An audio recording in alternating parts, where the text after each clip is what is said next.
Look at this incredibly cheap fake. My father Marcus smirked while passing my sleek matte black business card across the linen tablecloth to his senior partners. Chief Technology Officer. He let out a loud, booming laugh that echoed through the exclusive steakhouse. It is hilarious what kids print off the internet these days. I sat there holding my water glass, feeling the familiar sting of his public humiliation. But this time, I did not shrink. This time, I smiled. Because my father had no idea that the little IT startup he was mocking was actually the parent company of his firm's biggest client. Before I continue this story, let me know where you are watching from in the comments below. Hit the like button and subscribe if you have ever had to stand up to toxic family members who underestimated your worth. Trust me, you will want to hear exactly how I dismantled his entire career before dessert was even served. We were at Prime, cut a ridiculously overpriced restaurant in downtown Atlanta. My father had summoned the family and a few of his senior partners to celebrate my brother-in-law Chad getting a promotion. Chad is married to my younger sister Chloe. I had shown up out of pure obligation, thinking I could quietly survive 2 hours of small talk and fake smiles. I made the ultimate mistake of handing my new business card to my father when he loudly asked what I was doing for work these days. Chad swirled the expensive scotch in his glass, looking at me with that condescending expression he always wore when addressing me. You know, Maya, if your little IT startup needs help setting up printers or installing basic antivirus software, my firm has some summer interns who handle that sort of basic stuff. I could put in a good word for you. You do not want to be out there calling yourself a chief technology officer until you actually have a real tangible business. It is a bit misleading to the public, do you not think? Chloe chimed in right on cue, exactly as she always did. She reached over and patted my hand with fake sympathy. Oh, let her have her little fantasy, Chad. It has been incredibly hard for Maya ever since she dropped out of her master's program. We all know academics were never really her strong suit anyway. It is sweet that she is trying to play executive with her computer projects. Maybe one day she will get a real corporate job like the rest of us and stop worrying mom and dad. The senior partners chuckled politely at her cruel jab. My mother sat quietly at the end of the long table sipping her expensive red wine, enabling the emotional abuse through her complete silence, just as she had done my entire life. In all of their eyes, I was still just the family scapegoat. I was the miserable failure who walked away from a prestigious university to tinker with coding and software. They worshipped fancy corporate titles and expensive country club memberships. They had absolutely no idea that the tech company I co-founded, Apex Tech, was currently valued at over $1 billion. And they certainly did not know that Apex Tech had recently acquired the massive global holding company that single-handedly provided Martinez law firm with 40% of its annual revenue. I looked directly at Chad. His face was flushed with alcohol and unearned confidence. I looked at my younger sister, who was busy adjusting her diamond necklace, a lavish gift bought entirely with my father's money. Finally, I looked at my father. He was still holding my business card, passing it carelessly between his fingers, like a piece of worthless trash. He tossed it back onto the table, right next to my empty plate. "Playtime is over, Maya," he said in his deep, authoritative courtroom voice. "Stop embarrassing this family with these fake fabricated titles and go find a stable job that pays the bills." I did not cry. I did not raise my voice or try to explain my complex algorithms or my board of directors. I simply reached into my designer purse and pulled out a crisp $50 bill. I placed it neatly under my water glass to cover the cost of my salad and my drink. Then I stood up slowly, smoothing the front of my tailored custom suit. "Leaving so soon?" Chad mocked, feigning deep disappointment. "We have not even ordered the steaks yet." I looked down at him and offered a sweet, entirely empty smile. "Enjoy the meal," I said, keeping my voice perfectly level and calm. "It might be your last one on the firm's dime." My father rolled his eyes, dismissing me completely as I turned and walked away. The sharp sound of my heels clicked against the polished hardwood floor of the restaurant. I did not look back even once. I stepped out into the cool evening air and walked calmly toward the valet stand. The valet brought around my car a brand new luxury sedan that cost more than Chad's entire annual salary. I slid into the driver's seat, closing the heavy door, shutting out the noise of the city. I pulled out my phone and opened my encrypted work email. I composed a new message to my lead corporate attorney. The subject line read, Martinez Law Firm. The body of the email contained only 2 sentences. Drop Martinez Law Firm immediately. Terminate all retainers and cancel their building access by morning. I hit send. I put the car in drive and pulled out of the parking lot. I knew that in exactly 15 minutes my father's phone would start ringing frantically. His managing partner would be calling to scream that their biggest client had just walked away. And my father would have absolutely no idea that his failure of a daughter was the exact person holding the scissors.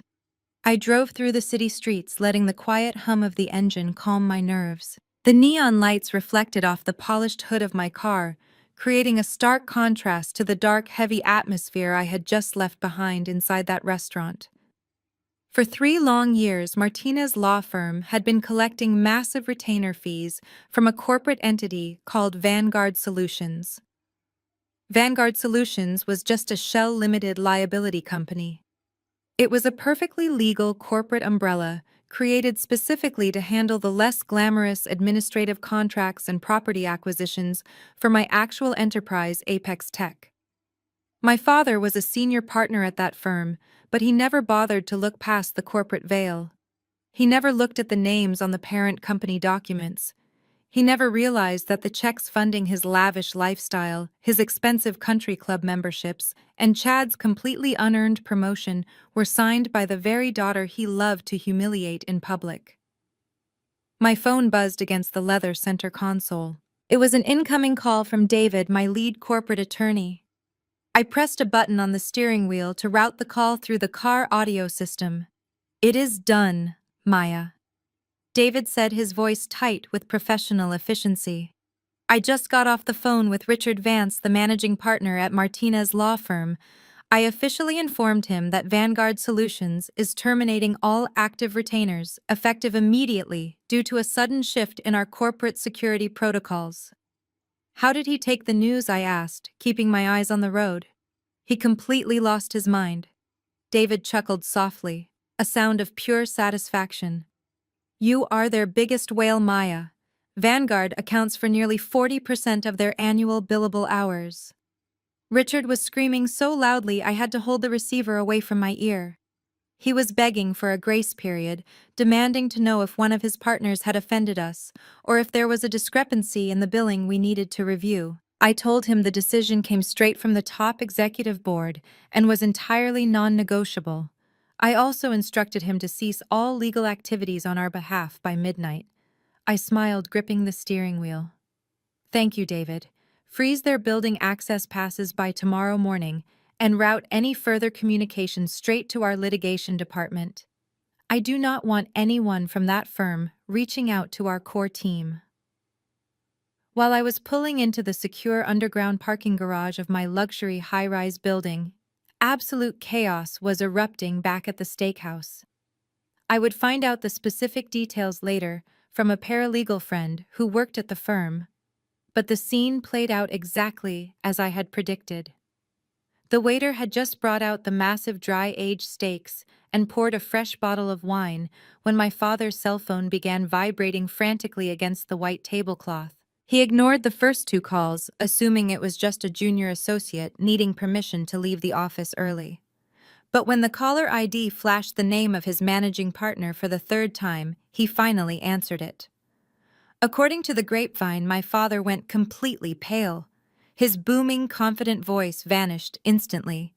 He stood up abruptly, knocking his heavy wooden chair backward, and walked out onto the restaurant patio. Richard Vance tore into him. He demanded to know how the firm had just lost its biggest cash cow in the middle of a Thursday evening. My father, of course, had no answers. He paced back and forth, completely bewildered, stammering about market fluctuations and sudden corporate restructuring. He tried to soothe his furious boss. He insisted it must be a clerical error or a temporary pause in billing. He promised he would get to the bottom of it first thing in the morning and secure the account. He returned to the table a sweaty, nervous wreck. The celebratory mood was instantly dead. Chad, who had just been bragging loudly about his new corner office, suddenly looked terrified. Chloe stopped fussing with her diamond necklace. They boxed up their expensive meals in complete silence. My father was so obsessed with his own panic that the thought never even crossed his mind. He never once connected the exact timing of my departure with the catastrophic phone call he received minutes later.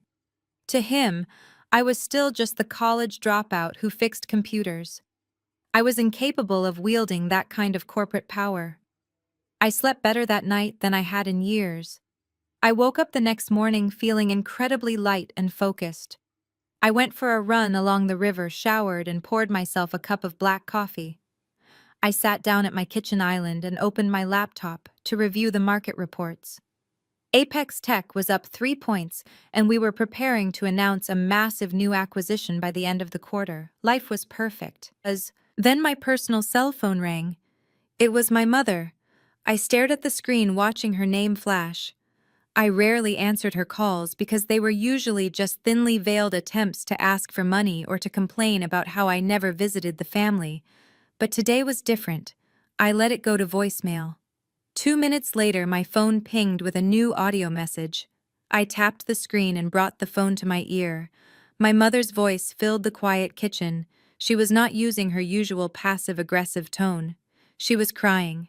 It was a frantic, hysterical sob that made my stomach tighten on pure instinct. "Maya, you need to call me back right now," she pleaded loudly into the receiver. "Your father is in terrible trouble at work. He lost a massive client last night, and his entire career is in serious jeopardy. We are having a mandatory family dinner this Sunday to discuss how we are going to survive this sudden crisis. Do not be selfish for once in your life. Your family desperately needs your help right now, Maya." The voicemail clicked off, leaving a heavy silence in my apartment. I took a slow sip of my coffee, letting the dark, bitter liquid slide down my throat. I looked out the floor-to-ceiling windows of my penthouse, taking in the sweeping view of the city skyline. They wanted me to come to Sunday dinner. They wanted the family scapegoat to sit at the table and absorb their stress while they scrambled to save a career I had just destroyed. I set my coffee mug down on the marble counter. I had spent my entire life dreading Sunday dinners at that house. But this time, I was actually looking forward to it. I parked my car in the long driveway behind Chad's sports car. Usually Sunday dinners here meant the overwhelming aroma of roasted chicken hitting you the second you opened the door. But today, when I stepped into the foyer, there was no smell of food. The house was completely silent.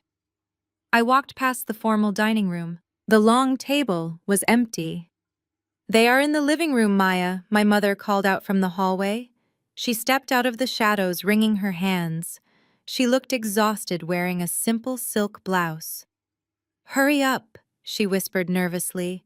"Your father has been pacing all afternoon." I followed her into the sunken living room. It looked like a corporate war room. My father stood by the marble fireplace, his tie loosened. Chloe and Chad sat on the white sofa surrounded by stacks of folders and spreadsheets. Nobody said hello. "Sit down, Maya," my father commanded, pointing to an armchair across from them. He did not even look at me properly. He was too busy shuffling papers. I remained standing and folded my arms. "What is all of this?" I asked, keeping my voice calm. "I thought we were having dinner." "Nobody has time to eat, Maya," my father snapped. He marched over to the coffee table and slammed a thick file down in front of me. "We are facing an absolute catastrophe. Martinez Law Firm just lost our biggest client. Vanguard Solutions pulled their entire account Thursday night with zero warning. That account was my responsibility. If I do not fix this by tomorrow, Richard Vance will force me into early retirement." I looked down at the file. It had the Vanguard Solutions logo printed across the top. My logo. I had designed it myself 3 years ago on a napkin. It took every ounce of self-control not to smile. That sounds like a serious corporate issue, Dad, I said smoothly. But what exactly does this have to do with me? Chad let out a loud, exasperated sigh, leaning forward, resting his elbows on his knees. We need your computer skills, Maya. Vanguard operates behind a massive wall of digital security and shell corporations. We have spent 48 hours trying to figure out who actually owns the company so Marcus can appeal directly to the chief executive officer. But their firewall is locked down. We cannot find a single name. My father pointed a thick finger at me. That is where you come in. You spend all day messing around with codes and servers. I want you to hack into the Vanguard database, find the internal executive directory, give me the cell phone number of whoever is running that company. I stared at him. The sheer audacity of his request was staggering. He spent his entire life mocking my career, calling me a keyboard mechanic. And now he wanted me to commit a federal cybercrime just to save his fragile ego. Are you seriously asking me to illegally breach the servers of a multi-billion-dollar corporation? I asked, raising one eyebrow. That is a federal offense. I could go to prison. Chloe rolled her eyes, letting out a dramatic scoff. Oh, please, Maya, do not be so dramatic. You are making it sound like some big heist. You are just poking around a website. It is not like you are a real tech executive with a reputation to protect. Nobody cares about your little startup. Just type some code and get the names. Dad needs this. I am not doing it, I said firmly. My voice was steady and devoid of emotion. I am not risking my freedom because you lost a client. Find another way to save your job. My mother gasped. She rushed forward, grabbing my arm with her cold hands. Maya, how can you say that? Your father's pension is on the line here. Everything we have built is at risk. Stop being so stubborn and selfish. Be a team player for once in your life like your sister. Chloe has been working all weekend trying to help your father draft legal appeals. The least you can do is use your computer tricks to help your family. I pulled my arm out of her grasp. I took a step back, creating a clear physical boundary. I am not being selfish, Mom, I replied coldly. I am being smart. You are asking me to break the law. The answer is no. Now, if there is no dinner, I am going home. I turned around, heading toward the grand foyer. I had barely taken 2 steps when I heard the heavy thud of Chad's leather shoes hitting the hardwood floor. He was moving fast. Before I could reach the front door, Chad stepped directly into my path, blocking my exit. He stood entirely too close, invading my personal space. His face was flushed red with anger, and his jaw clenched tight. He looked down at me, trying to use his height to intimidate me, just like he did to the junior associates. You are not walking out that door, Maya, Chad hissed, his voice dropping to a low, threatening whisper. You think you can just turn your back on this family when we need you. Let me explain how the real world works. You run some tiny, undocumented tech shop out of a rented office. I am a corporate lawyer with serious connections at the Internal Revenue Service. If you do not sit down right now and get us those Vanguard files, I will make one phone call. I will have your little IT company audited so thoroughly, they will seize every laptop and freeze every bank account you have. I will ruin you. I looked directly up into his angry, arrogant eyes. He really thought he had me cornered. He truly thought I was helpless. He had absolutely no idea that he had just handed me the exact weapon I needed to destroy him. I did not flinch. I did not back away. Instead, I calmly walked over to the heavy oak coffee table and perched on the edge of it, directly facing him. I crossed my legs and looked up at Chad, waiting for him to continue. Chad took my silence as submission. He stepped even closer, tapping his index finger aggressively against the polished wood surface of the table. He puffed out his chest, trying to physically dominate the space. Let me break this down for you in terms someone without a law degree can understand. He sneered, his voice dripping with condescension. If you refuse to comply with a direct familial request to assist in a corporate emergency, I have the power to file a petition for an injunctive seizure of your business assets. We call it piercing the corporate veil under Federal Statute 404. I know judges, Maya. I play golf with men who can sign a warrant to confiscate every server, every hard drive, and every bank account in your little rented office before you even finish your morning coffee. You are playing with fire, and I will gladly burn your little IT company to the ground. I stared at him for a long moment, letting the sheer stupidity of his words hang in the silent living room. I looked over at my father, who was nodding along in agreement, proudly watching his son-in-law threaten me. I looked at my mother, who was nervously twisting her wedding ring, completely fine with her daughter being bullied. Then I laughed. It was not a polite chuckle. It was a genuine deep belly laugh that echoed off the vaulted ceilings of my parents' expensive house. My father slammed his hand against the marble mantel, demanding to know what was so funny. My mother gasped at my blatant disrespect. I stood up slowly, smoothing the invisible crease in my tailored trousers. I am laughing because you are a senior associate at a prestigious corporate law firm, and you just invented a federal statute out of thin air, I replied, my tone shifting from amused to absolute ice. Federal Statute 404 does not exist, Chad. You are loosely describing the Sarbanes-Oxley Act, which has absolutely nothing to do with injunctive seizures of private, unrelated tech businesses. Furthermore, you cannot pierce the corporate veil of a limited liability company unless you can prove the deliberate commingling of personal and business funds or active ongoing fraud, neither of which applies to my company. You are stringing big legal words together to sound intimidating, but to anyone who actually understands corporate law, you sound completely incompetent. Chad blinked, taking a physical step backward. His mouth opened, but no words came out. He was not used to being challenged, let alone publicly educated on the law by a black woman he considered entirely beneath him. He relied on his height, his suits, and his unearned title to bully people into submission. My father looked at Chad, expecting him to fire back with a brilliant legal rebuttal to put me in my place, but Chad just stood there, his face turning a blotchy, uncomfortable shade of crimson. Since we are on the topic of corporate fraud, I continued pacing slowly across the expensive Persian rug. Let us talk about your missing client. Vanguard Solutions is a billion-dollar entity. Companies of that magnitude do not just terminate a contract representing 40% of a law firm's revenue overnight simply because of random market fluctuations or a bad mood. They do it because they run routine internal cybersecurity audits. I stopped pacing and locked eyes directly with Chad. They do it because their proprietary software tracks every single keystroke, every email sent, and every secure server login. They terminate contracts immediately when they discover that the billable hours submitted by their outside counsel do not mathematically match the actual login data on the secure client portals.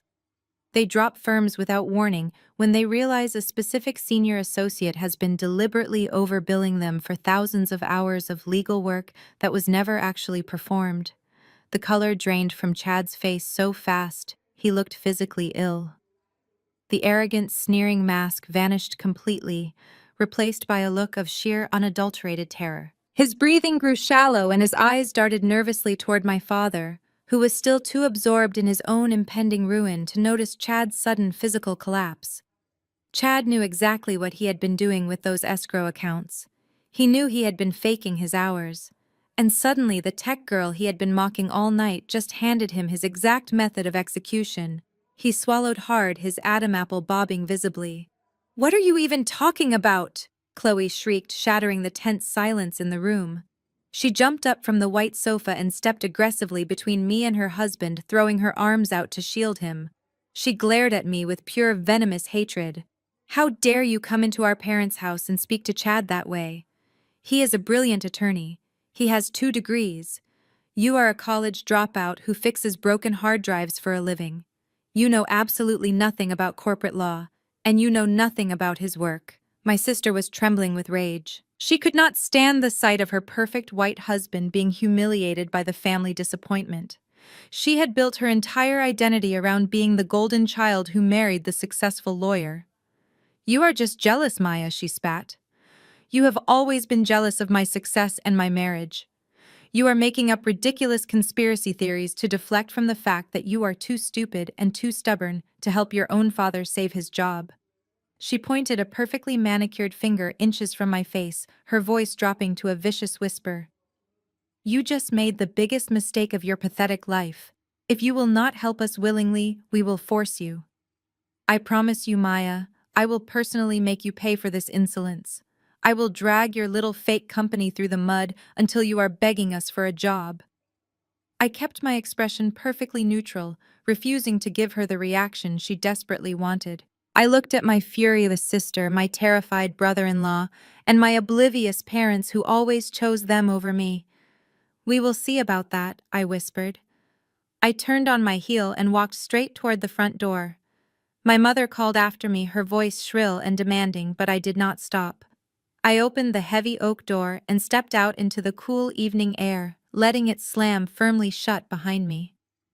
I walked down the driveway to my luxury car, leaving them trapped in that toxic house with their own sinking ship.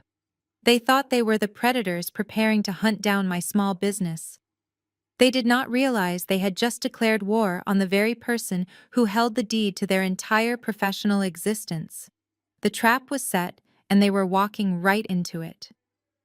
I spent my time in the gleaming glass high-rise that housed the headquarters of Apex Tech, ignoring the desperate voicemails from my mother. I assumed my father and Chad were scrambling to pack their offices. I severely underestimated their arrogance and their desperation to save face.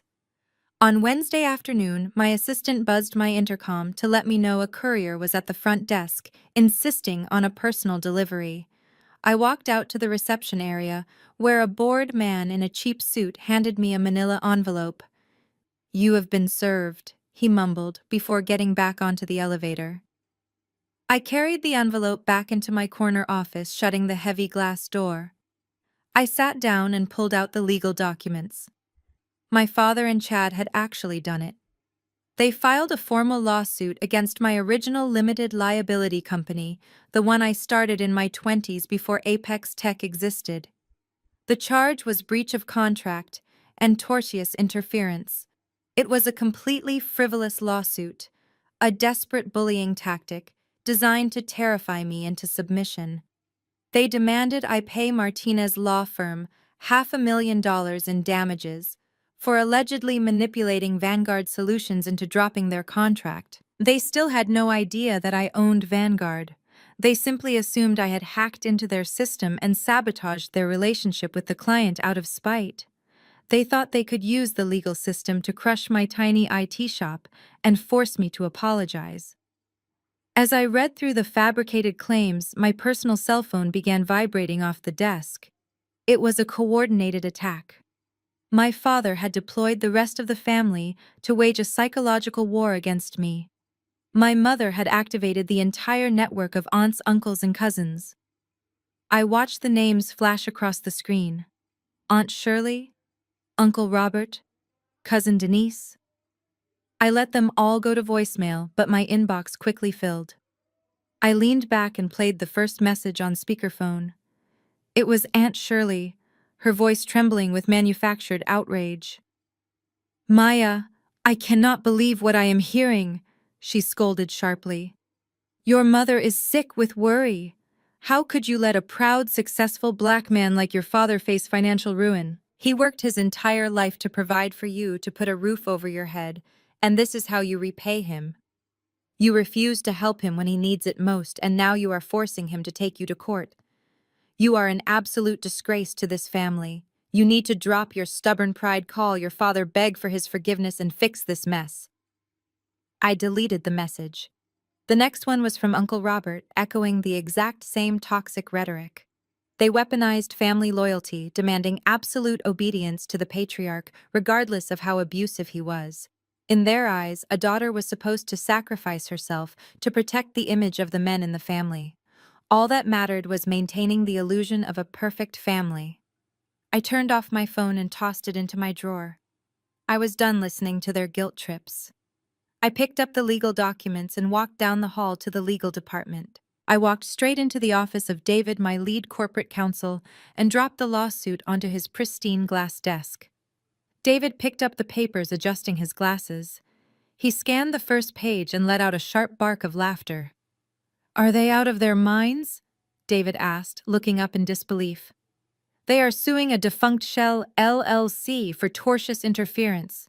They have zero proof, and this jurisdiction does not even support half of these claims. This is amateur hour, Maya. A first-year law student could get this dismissed in 10 minutes. I do not want it dismissed, David, I said, leaning my hands against his desk. I want it destroyed. And I want to destroy the men who filed it.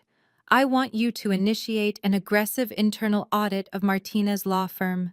Use the Vanguard contract clause that allows us to review their billing practices for the last 3 years. I want to know exactly what my father and Chad were doing with our money. David smiled a predatory grin. Consider it done, he said, reaching for his phone. I left the legal department and headed back to the technology floor. I pulled my best engineers off their current projects and tasked them with digging into the encrypted data files we had legally retrieved from Martinez law firm. If Chad thought he could threaten me with an audit, he was about to learn what a real audit looked like. I spent the next 4 hours in a marathon strategy meeting putting my family drama out of my mind. I had a billion-dollar company to run. But right as the meeting was wrapping up, the heavy oak door to the boardroom flew open. Julian, my lead data analyst, burst into the room. He did not knock or apologize for interrupting. He was clutching a digital tablet so tightly his knuckles were turning white. His eyes were wide and he looked completely out of breath.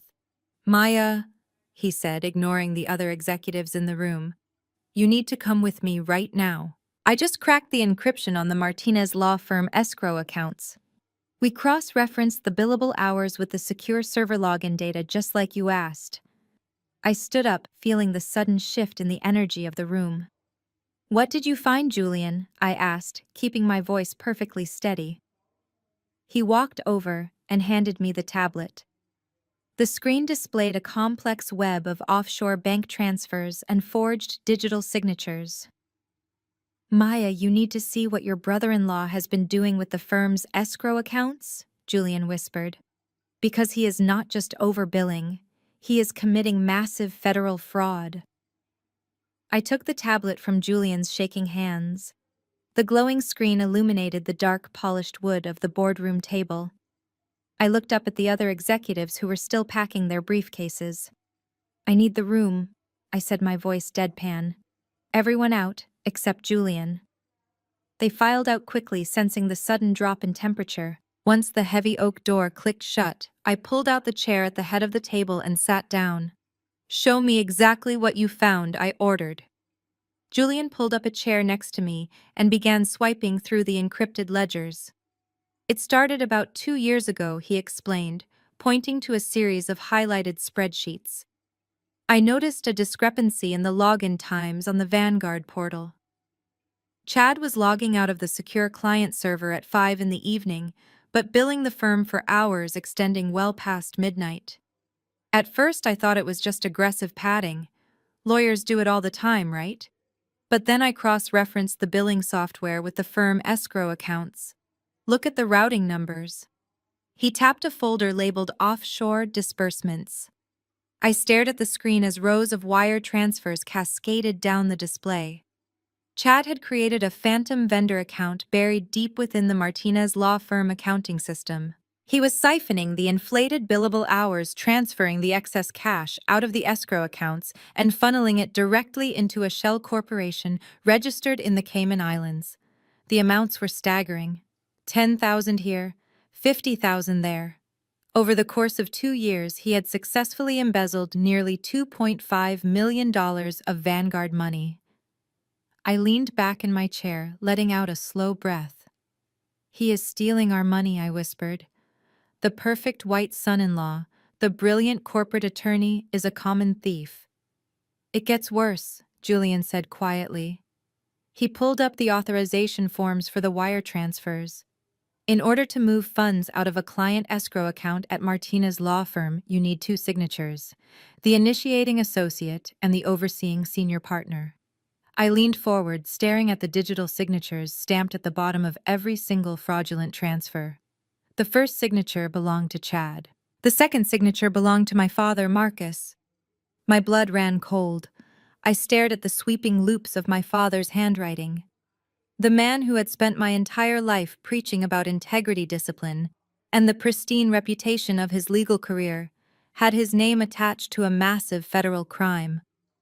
I sat there in the quiet boardroom, trying to make sense of it. There were only two possible explanations.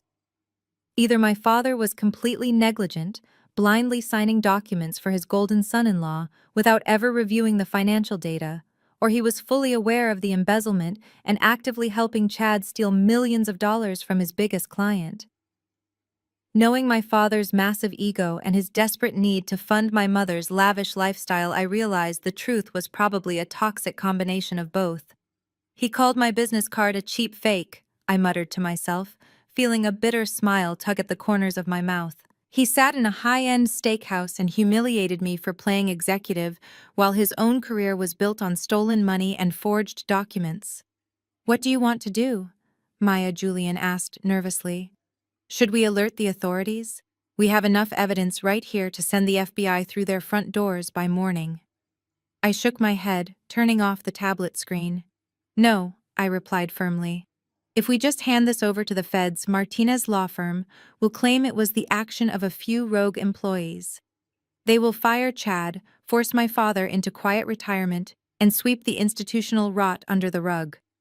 My father and Chad just filed a frivolous lawsuit to publicly destroy my character.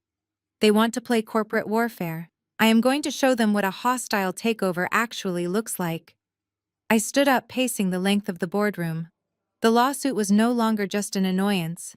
It was the perfect Trojan horse. They were demanding a mediation session, assuming I would show up terrified and ready to settle. But I realized I could not just fight the lawsuit. I needed to destroy the corruption at its absolute root. I needed to buy the very ground they walked on. I told Julian to compile every single piece of evidence into a heavily encrypted hard drive. I needed the Cayman routing numbers, the login discrepancies, and the forged signatures cataloged and ready for presentation. I was going to let them walk into that mediation room thinking they held all the cards. And then I was going to drop an anvil on their heads.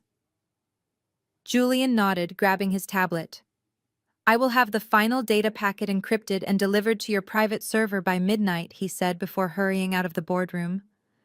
I walked over to the floor-to-ceiling windows, looking out at the glittering city skyline. For the first time in my life, I did not feel the heavy weight of my family expectations. I did not feel the lingering sting of being the scapegoat. I felt powerful. I held the absolute destruction of their false reality in the palm of my hand. My father wanted a team player.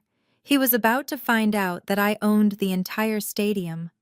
Just as I was turning away from the window, my phone buzzed in my pocket. I pulled it out, expecting an update from David in the legal department. Instead, the screen lit up with an incoming text message from an unsaved number, but I knew exactly who it was. The message was short, demanding, and dripping with the usual entitlement. It read, "Maya, we need to talk before this gets any uglier. Meet me at the coffee shop on 5th Avenue in 1 hour. Come alone." It was Chloe. I grabbed my coat. I did not want to see my sister, but her timing was perfect. She was walking right into the crosshairs, and I wanted to see what desperate strategy she and Chad had cooked up. I told my assistant to clear my schedule and headed down to the lobby. The coffee shop on 5th Avenue was only a few blocks away. It was an overpriced boutique cafe where the city elite liked to pretend they were casual, everyday people. I walked through the heavy glass doors and spotted Chloe sitting in a corner booth. She was wearing a tailored designer blazer and oversized sunglasses, acting as if she were dodging paparazzi. She looked nervous, but tried desperately to hide it behind a wall of manufactured arrogance.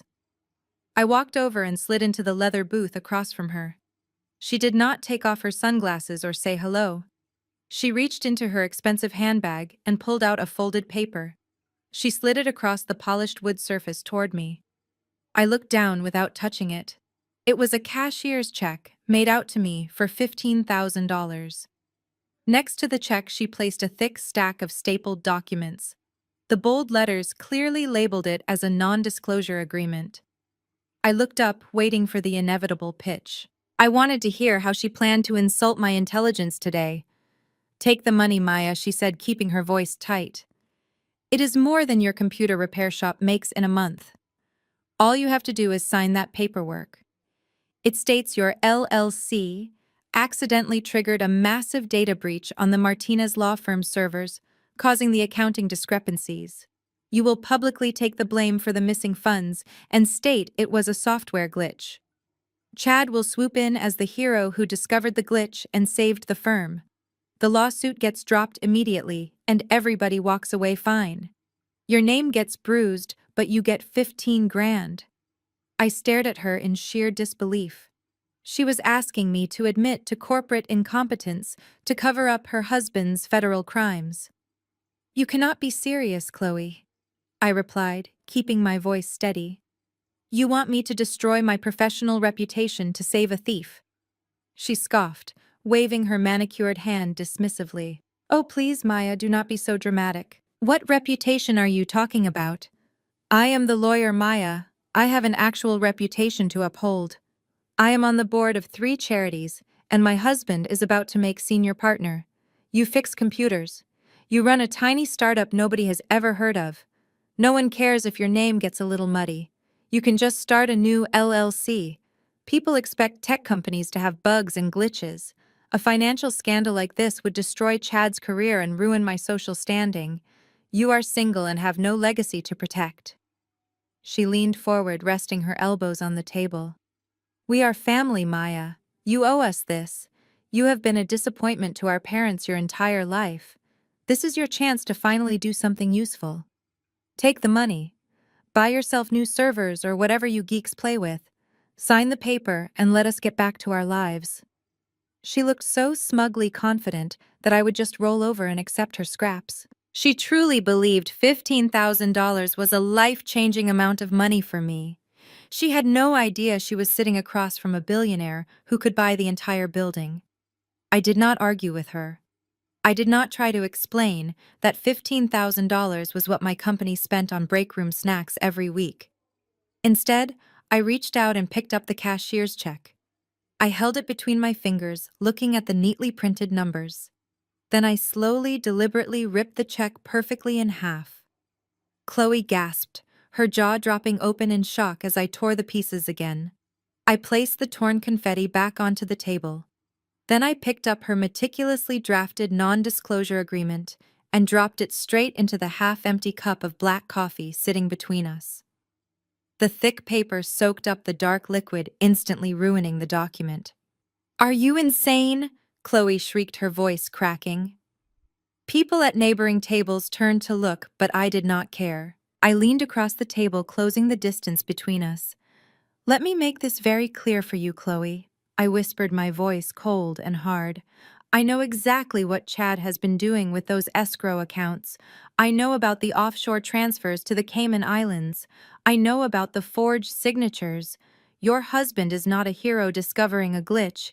He is a criminal who embezzled $2.5 million. And you are an absolute fool if you think a $15,000 bribe stops a federal investigation. Chloe turned ashen. The smug entitlement vanished from her face, replaced by sheer panic. You do not know what you are talking about, she stammered, gripping the edge of the table. You are just making things up because you are jealous. No, Chloe. I am telling you the absolute truth, I replied, standing up and looking down at her. So you need to go home right now and tell your perfect white husband to pack a bag. Federal prison does not allow designer suits. And tell my father he might want to pack one too. Chloe completely lost her mind. She grabbed her large plastic cup of iced latte and hurled it directly at me. The cold brown liquid splashed across my silk blouse, soaking the expensive fabric. I will ruin you, Maya, she screamed, her face contorted with pure rage. I will make sure you never work in this city again. I calmly wiped my face and dialed Victor. Let us buy a law firm. Victor was my chief financial officer, and he never questioned my directives. When I told him to pull the full financial profiles on Global Holdings, he had the data on my desk before I even returned to the office. Global Holdings was a massive international conglomerate. They were the parent entity that owned the premium commercial real estate where Martinez law firm was located. More importantly, they held the master contracts for all the subsidiary legal networks operating under that corporate umbrella. They were the ultimate puppeteers, and my father was just a tiny, clueless puppet dancing happily on their strings. I scheduled an emergency executive meeting with Harrison, the chief executive officer of Global Holdings. Harrison was an old-school corporate titan who valued concrete numbers above absolutely everything else. He did not care about petty family drama or trivial office politics. He cared about maximizing profit margins, securing market dominance, and eliminating operational inefficiencies. That made him the absolute perfect target for my strategy. Early the next morning, I walked into the Global Holdings headquarters. The building was a towering monolith of sleek glass and dark steel dominating the city financial district. I rode the private VIP elevator up to the top floor and stepped into a sprawling executive suite overlooking the harbor. Harrison was waiting for me at a massive mahogany conference table. He was flanked by his top 3 financial advisors. They looked at me with a mixture of intense curiosity and professional respect. They knew exactly who I was. In the modern tech world, Apex Tech was an unstoppable force, and my name commanded immediate, unwavering attention. "Thank you for seeing me on such short notice, Harrison," I said, taking a seat directly across from him. I did not bother with pleasantries or small talk. I opened my sleek laptop and connected it to the massive digital screen at the front of the room. "I am here to make you an offer that will completely revolutionize your entire corporate structure and secure your legal data for the next decade." I projected a series of complex data models onto the screen. I explained that Global Holdings was bleeding millions in capital through outdated data management systems across their various legal subsidiaries. I showed them exactly how much money they were losing every single month due to inefficient billing software and incredibly vulnerable cybersecurity protocols. Harrison leaned forward, his eyes locked on the staggering numbers flashing across the screen. "Apex Tech is prepared to initiate a massive capital injection," I explained, my voice projecting absolute confidence. "We want to acquire your entire cybersecurity and data management sector.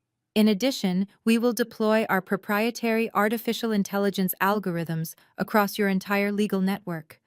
Our software will optimize your firm operations track every single billable hour with absolute precision and eliminate any possibility of financial fraud or human error. We will increase your overall profit margins by 20% in the first fiscal year alone." One of the senior financial advisors scoffed, shaking his head. "That is a bold claim, Maya," he challenged. "Our current systems are standard across the legal industry. Changing the entire digital infrastructure of our law firms would be a logistical nightmare." I turned my gaze to him, locking eyes until he shifted uncomfortably in his leather chair. "Standard does not mean secure," I replied smoothly. "Your standard systems allowed over $2 million to be funneled into offshore accounts from just one of your subsidiary branches in the last 2 years. I have the blockchain data to prove it. My algorithm catches those anomalies in real time. It is not a logistical nightmare. It is a necessary evolution to stop your employees from robbing you blind." The room fell dead silent. Harrison folded his hands, looking at me intensely.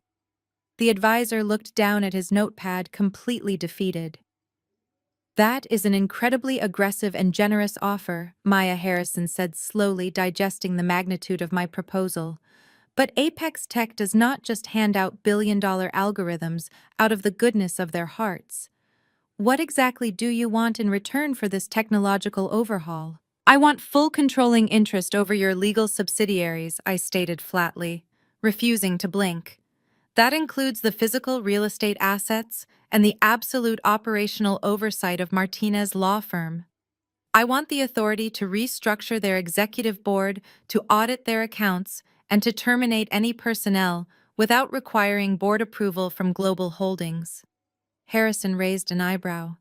He was a brilliant man, and he likely sensed that there was a deeply personal motive hidden beneath this sudden corporate acquisition. But the raw numbers I presented were simply too lucrative to ignore. The digital optimization of their massive legal network would save his company tens of millions of dollars. Giving me absolute control over one specific law firm branch was a minuscule price to pay for the technological superiority Apex Tech was offering. "You drive a very hard bargain," Maya Harrison said, a slow, calculating smile spreading across his face. "But the data simply does not lie. If you can deliver the optimization you just promised, Martinez Law Firm is yours to do with as you please." We spent the next 6 hours locked in that boardroom drafting the massive acquisition paperwork. My elite legal team worked alongside his corporate lawyers, ironing out every specific operational detail. I made absolutely sure that the acquisition remained strictly confidential until the end of the current quarter. I did not want my father or Chad getting any advance warning about the shift in power. They needed to walk into that mediation room completely blind and utterly defenseless. By late afternoon, the final massive contracts were printed and signed. The ink dried, and the transfer of absolute power was officially complete. I walked out of the Global Holdings building feeling a profound sense of absolute victory. I was no longer just the scapegoat daughter they could easily discard. I was the landlord. I owned the expensive mahogany desks they sat at. I owned the secure servers they used. I owned the very walls that surrounded their pathetic egos. My father had spent his entire life worshipping corporate power, and now I held all of his power in the palm of my hand. I returned to my luxury penthouse just as the sun began to set over the sprawling city skyline. I poured myself a glass of sparkling water and finally checked my personal cell phone. There was a new audio voicemail waiting for me. I pressed play, and the booming, arrogant voice of my father filled the quiet kitchen. "Maya, it is your father," he said, his tone dripping with condescending triumph and misplaced authority. "I heard you refused Chloe's very generous offer at the coffee shop today. That was a massive mistake. You always were too stubborn for your own good. Chad has spent the entire day preparing an airtight breach of contract case against your little company. We have the formal mediation session scheduled for tomorrow morning at my firm. Bring your cheap lawyers and bring your checkbook because we are going to crush you. I suggest you wear something respectful. Try not to embarrass me in front of my partners any more than you already have." The voicemail clicked off, leaving a heavy silence in the room. I stood by the floor-to-ceiling window, looking out at the glittering city lights. My father was gloating. He truly thought he had me cornered. He thought I was a helpless victim walking into a corporate slaughterhouse. I took a slow sip of my water and smiled a cold, calculated smile. I was fully prepared to bring my lawyers, but they were not coming to defend me. They were coming to execute him. I arrived at the Apex Tech executive boardroom before the sun even fully crested over the horizon. The city was still bathed in the quiet gray light of early morning, but my team was already operating at maximum efficiency. My lead corporate counsel, David, was waiting for me alongside Julian, my lead data analyst. They had been up all night finalizing the exact sequence of our corporate execution. The massive mahogany table was covered in thick black binders instead of the usual digital tablets we used for presentations. I wanted physical paper for this specific encounter. I wanted my father and Chad to feel the actual physical weight of their own destruction in their hands.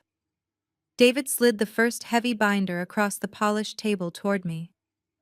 "This is the official letter of acquisition," he stated, his voice crisp and strictly professional. "It includes the signed authorization from Harrison, detailing your full controlling interest over Global Holdings, and by direct extension, Martinez Law Firm." I opened the binder and reviewed the immaculate legal jargon printed on the heavy ivory paper. It was absolutely bulletproof.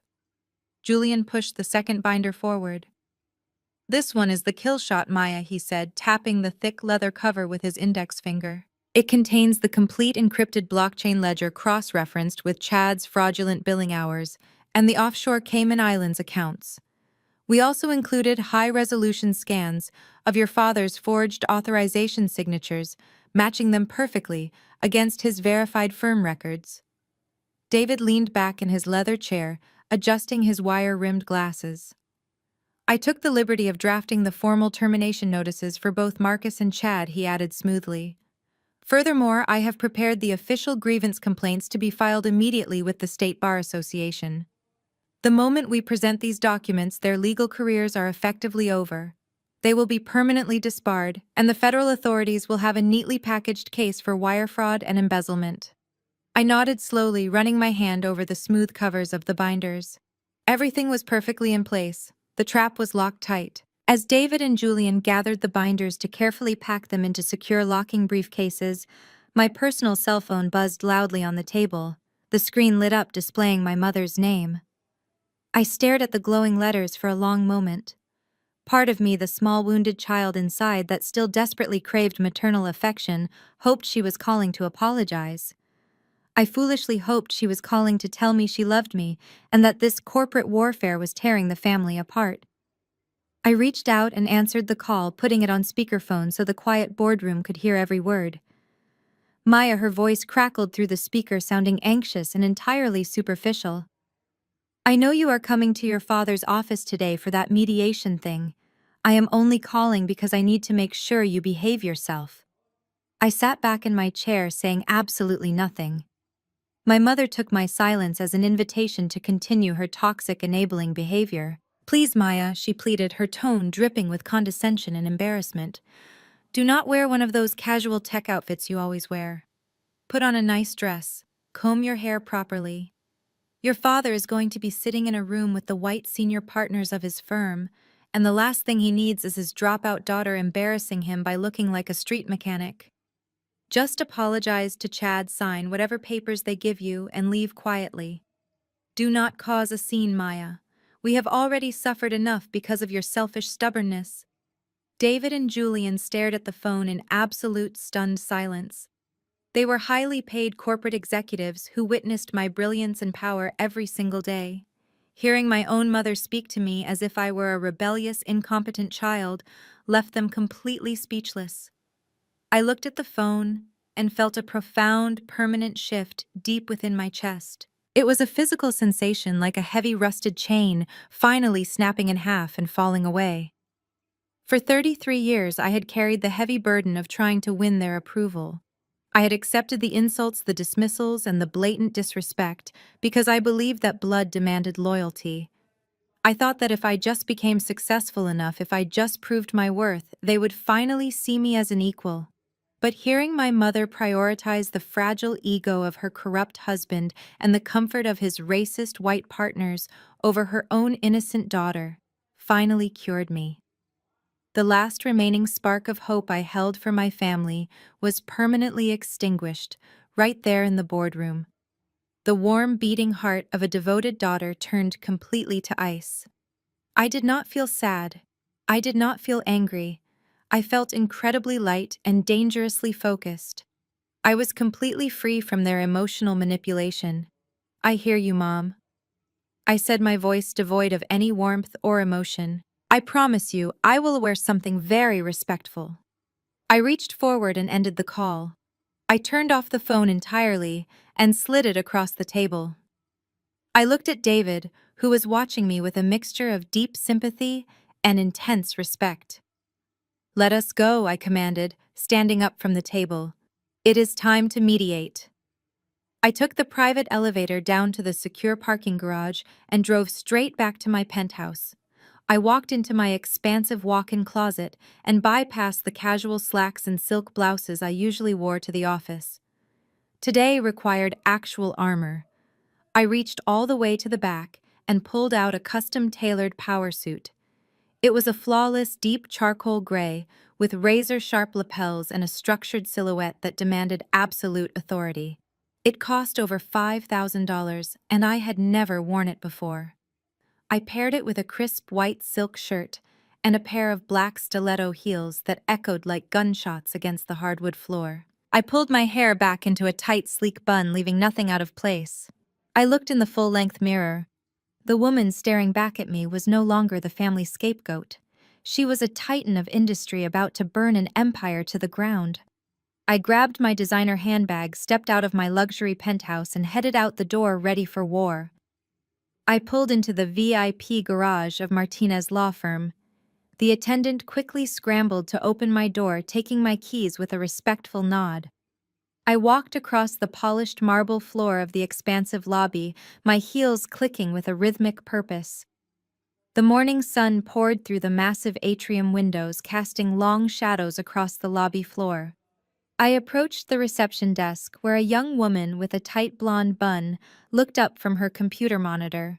She looked me up and down, taking in my presence, but clearly missing the authority in my posture. "Can I help you?" she asked, her voice dripping with practiced corporate politeness. "I am here for a mediation session in the main boardroom," I replied, keeping my expression perfectly neutral.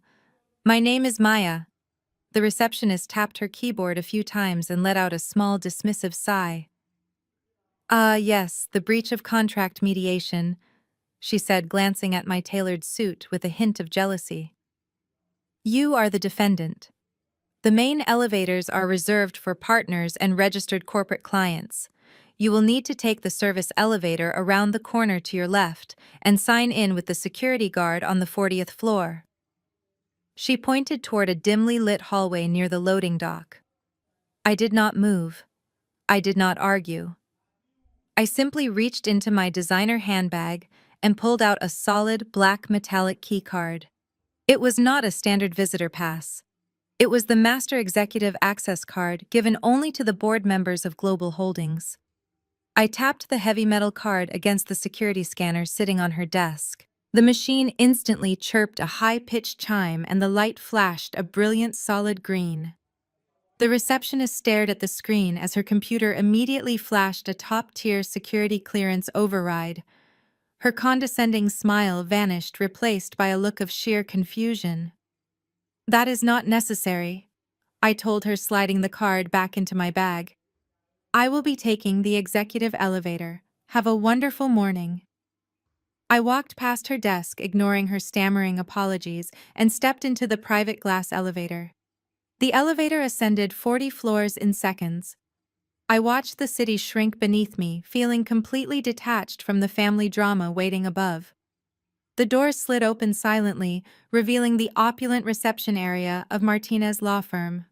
The walls were paneled in rich dark mahogany, and the floors were lined with thick Persian carpets. Junior associates scurried down the hallways, clutching files, looking terrified and exhausted. I walked past them with absolute confidence. I knew the layout of this office perfectly because I had spent the last 24 hours analyzing its exact architectural blueprints. I turned the corner and walked down the main executive corridor, heading straight for the primary conference room. It was a massive corner room, enclosed entirely in thick soundproof glass. Through the clear walls, I could see them waiting for me. My father Marcus sat near the middle of the long table, his suit jacket unbuttoned, looking incredibly smug. Chad was seated next to him, aggressively sorting through a massive stack of printed documents, clearly intending to use the sheer volume of paper to intimidate me. Chloe sat on the other side of Chad, filing her nails, acting as though she was completely bored by the impending destruction of her sister's life. They were laughing about something. My father slapped Chad on the shoulder, projecting the image of a proud patriarch admiring his brilliant son-in-law. They thought this was going to be a quick and effortless victory. They thought they were the apex predators waiting for a wounded lamb to wander into their trap. I pushed open the heavy glass door. The quiet hum of the climate control system was instantly replaced by the thick, heavy tension radiating from my family. The laughter died the moment I stepped into the room. Chloe stopped filing her nails and looked up, her eyes scanning my custom $5,000 suit. I could see the immediate flash of envy and confusion cross her face. She had expected me to show up in a cheap sweater, looking defeated and desperate. Chad puffed out his chest and forcefully tapped his massive stack of papers against the mahogany table, aligning the edges with exaggerated aggression. "Glad you could finally make it, Maya," Chad sneered, his voice dripping with condescension. "Have a seat right there so we can get this over with quickly. I have a very busy afternoon scheduled." He pointed his silver pen toward a small, uncomfortable wooden chair positioned alone on the far side of the table. It was the designated defendant chair deliberately placed lower than the other seats, to make whoever sat there feel physically inferior and completely isolated. My father leaned back in his plush leather chair, crossing his arms over his chest. He looked at me with absolute disdain. "Let us skip the dramatic apologies, Maya," he commanded, his voice echoing loudly in the quiet room. "You are going to sign the settlement agreement Chad drafted. You are going to admit fault for the software failure, and you are going to liquidate your assets to compensate this firm for the damages you caused." I did not walk toward the small wooden defendant chair. I ignored my father's demands and walked past them, my heels echoing against the hardwood floor. I moved directly to the head of the massive mahogany table. I placed my designer handbag down and pulled out the oversized high-back leather chair positioned at the very end.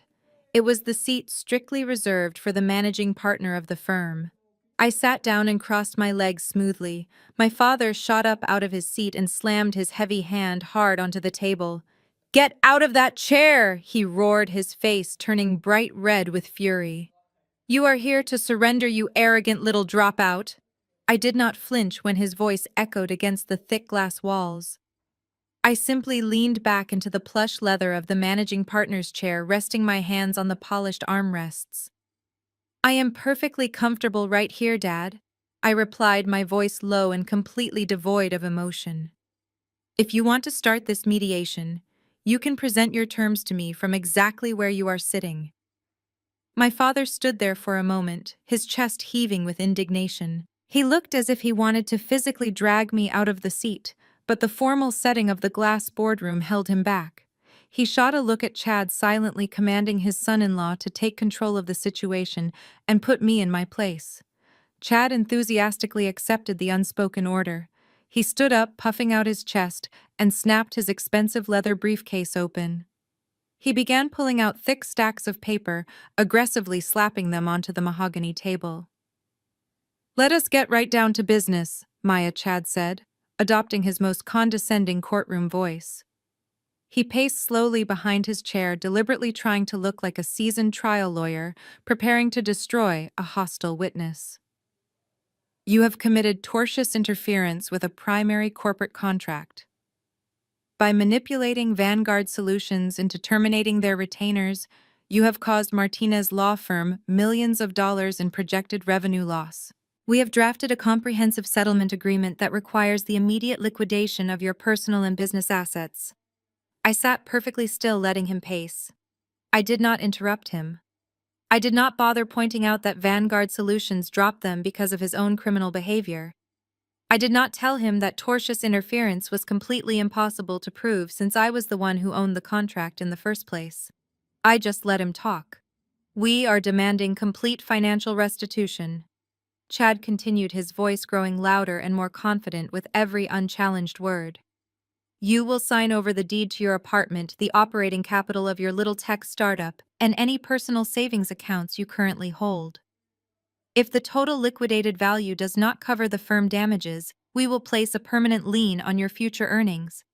If you refuse to sign these documents right now, we will immediately file a formal complaint with the federal court. We will freeze your accounts and drag you through years of litigation until you are completely bankrupt and begging for mercy on the street." He stopped pacing and leaned heavily on the table, staring down at me with a triumphant smirk. He truly believed he was brilliant. He thought his barrage of legal terminology was an unbreakable weapon. He had absolutely no idea that the very boardroom we were sitting in was equipped with a state-of-the-art hidden audio and visual recording system. The system had been installed by Global Holdings 2 years ago to monitor high-stakes corporate mediations, and I had personally reactivated it from my laptop during the car ride over. Every single extortion attempt, every threat, and every arrogant demand Chad made was currently being recorded, encoded, and uploaded directly to my private secure servers. Chloe shifted in her chair, clearly bored by the legal details. She pulled a crystal nail file from her designer handbag and began casually filing her perfectly manicured nails. You really should have just taken the money I offered you at the coffee shop, Maya. She sighed without bothering to look up from her hands. $15,000 was a very generous gift considering the absolute mess you caused for our family. But you just had to be stubborn. You always have to try and prove you are smarter than everyone else. Now look at you. You are going to lose your little computer business and end up with absolutely nothing. You brought this entirely on yourself by refusing to be a team player. I looked at my sister listening to the rhythmic scratching of her nail file. I watched her dismiss my entire life of hard work as a temporary inconvenience to her luxury lifestyle. I looked at Chad, who was sliding a silver pen across the table, demanding my immediate signature on his fabricated documents. Finally, I looked at my father.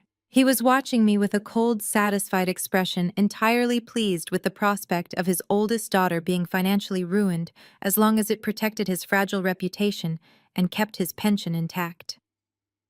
I glanced down at the sleek gold watch on my wrist. I had decided before I walked into this building to give them exactly 15 minutes to dig their own graves. I wanted the digital recording to capture the full, unadulterated extent of their arrogance and their malicious intent. I wanted the authorities to hear exactly how this family operated behind closed doors. I thought about all the holidays I had spent sitting quietly while they mocked my career choices. I thought about the endless comparisons to Chloe, the golden child who could do no wrong. I thought about the way my father had proudly paraded Chad around the country club, boasting about his brilliant legal mind while completely ignoring my massive achievements in the tech industry. All of those painful memories fueled my patience. I sat there watching them perform their pathetic little play, knowing that I was the director, the producer, and the sole owner of the entire theater. For 14 long minutes, I sat in absolute silence. I let them threaten me. I let them insult my intelligence. I let them paint a vivid picture of the poverty and public humiliation they planned to inflict upon me. Chad grew increasingly agitated by my silence, mistaking my calm demeanor for shock and submission. He began tapping his fingers aggressively against the table, demanding verbal confirmation that I understood the severity of my situation. "Sign the paper," Maya, my father, finally barked, losing his patience with the theatrics. "Stop wasting our valuable time and sign the damn settlement agreement so we can clean up your mess." I looked back down at my watch. The minute hand clicked precisely into place. The 15 minutes were officially up. They had provided more than enough recorded evidence to guarantee criminal convictions for extortion and blackmail, on top of the federal wire fraud they had already committed. The grave was officially dug, and it was finally time to push them in. "I am not signing anything," I said, my voice slicing through the heavy tension in the room like a physical blade. I slowly picked up the silver pen Chad had provided and twirled it effortlessly between my fingers. "In fact, I am not here to mediate a single thing with any of you." Chad let out a loud, dramatic groan, throwing his hands up in the air in pure exasperation. "Are you completely delusional, Maya?" he shouted, his face turning a blotchy shade of red. "Do you not understand what is happening here? You do not have a choice in this matter. We hold all the power. We own this room. We own this firm. We own you."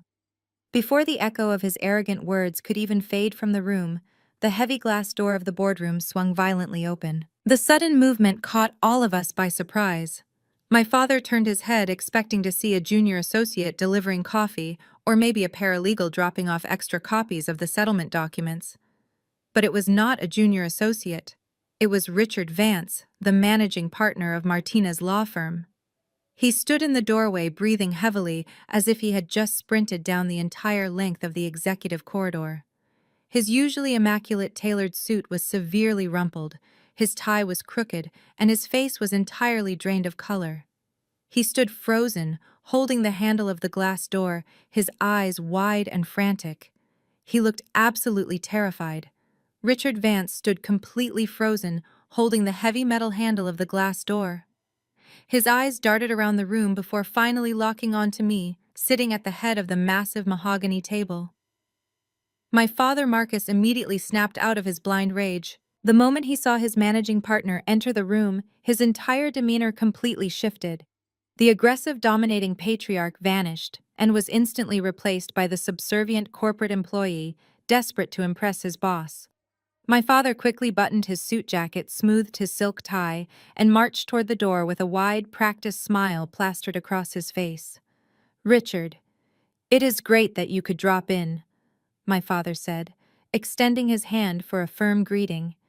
"You do not need to worry about the Vanguard Solutions situation anymore. Chad and I have everything completely under control. We are just wrapping up the final details of this nuisance lawsuit." The defendant was just about to sign the settlement agreement and hand over her company assets to cover the firm damages. Richard did not take my father's extended hand. He did not even look at him. Richard was breathing heavily, and a thin layer of sweat coated his pale forehead. He walked right past my father, leaving him standing awkwardly near the doorway, with his hands suspended in midair. Richard moved with a frantic, nervous energy that completely shattered the confident, professional atmosphere of the boardroom. He walked directly toward the head of the table, stopping a few feet away from the oversized leather chair I was occupying. Then Richard Vance, the managing partner of one of the most prestigious law firms in the city, did something that made my father physically gasp. Richard lowered his head in a deep, respectful bow. "Ms. Maya," he said, his voice trembling slightly, "I sincerely apologize for the intrusion. We were not informed by the parent company that you would be visiting the building today. If the executive board had notified me of your arrival, I would have personally cleared the lobby and arranged a proper reception for you. I was just on an emergency conference call with Harrison from Global Holdings, and he informed me that you were conducting an unscheduled inspection of our facility. Please let me know whatever you need. My entire office is entirely at your disposal." The boardroom fell into absolute dead silence. The heavy, soundproof glass walls seemed to magnify the sheer impossibility of what had just happened. My father stumbled backward, slightly bumping into the edge of the conference table. His brain could not process the image of his incredibly powerful boss bowing to his scapegoat daughter. Chad broke the silence with a loud, obnoxious chuckle. He genuinely thought this was a joke. He assumed Richard was employing some bizarre psychological tactic to mock me before forcing me to sign the legal documents. Chad adjusted his expensive watch and leaned back in his chair, crossing his arms with a smug grin. "That is a good one, Richard, sir." Chad laughed, pointing his silver pen in my direction. "But there is absolutely no need to be polite to this pest. We have her completely cornered. She is a college dropout running a pathetic little basement operation. She was just playing tough, but she knows she is entirely out of her league here. We are handling her right now. We will have her company assets fully liquidated and transferred to our firm escrow accounts by noon." Richard turned his head slowly to look at Chad. The raw terror in his eyes was instantly replaced by a look of sheer, unadulterated disgust. He looked at Chad as if he were staring at a disgusting insect that had crawled onto his immaculate boardroom table. "Shut your mouth, you complete idiot!" Richard snarled, his voice echoing off the glass walls. His face flushed bright red with sudden, explosive anger. "You arrogant, incompetent fool! Do you have any idea what you are doing? You are not extracting assets from a tiny basement startup. You are not threatening a college dropout."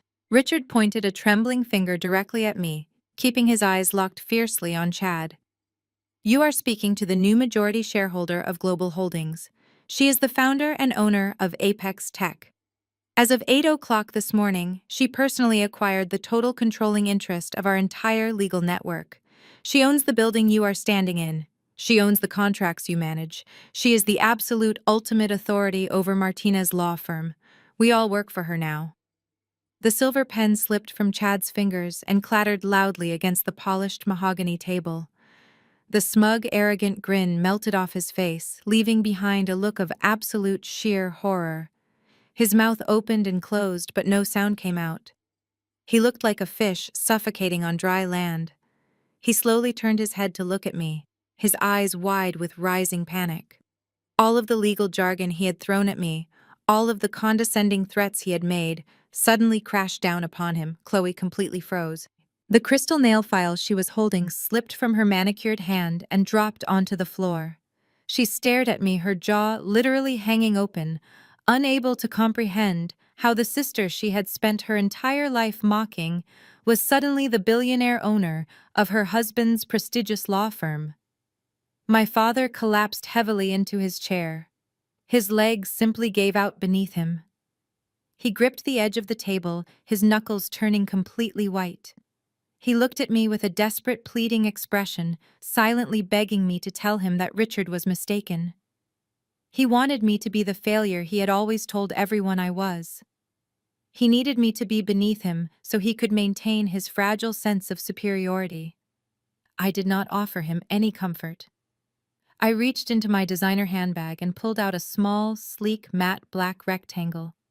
It was the exact same piece of paper he had carelessly tossed onto the tablecloth at the upscale steakhouse just a few nights ago.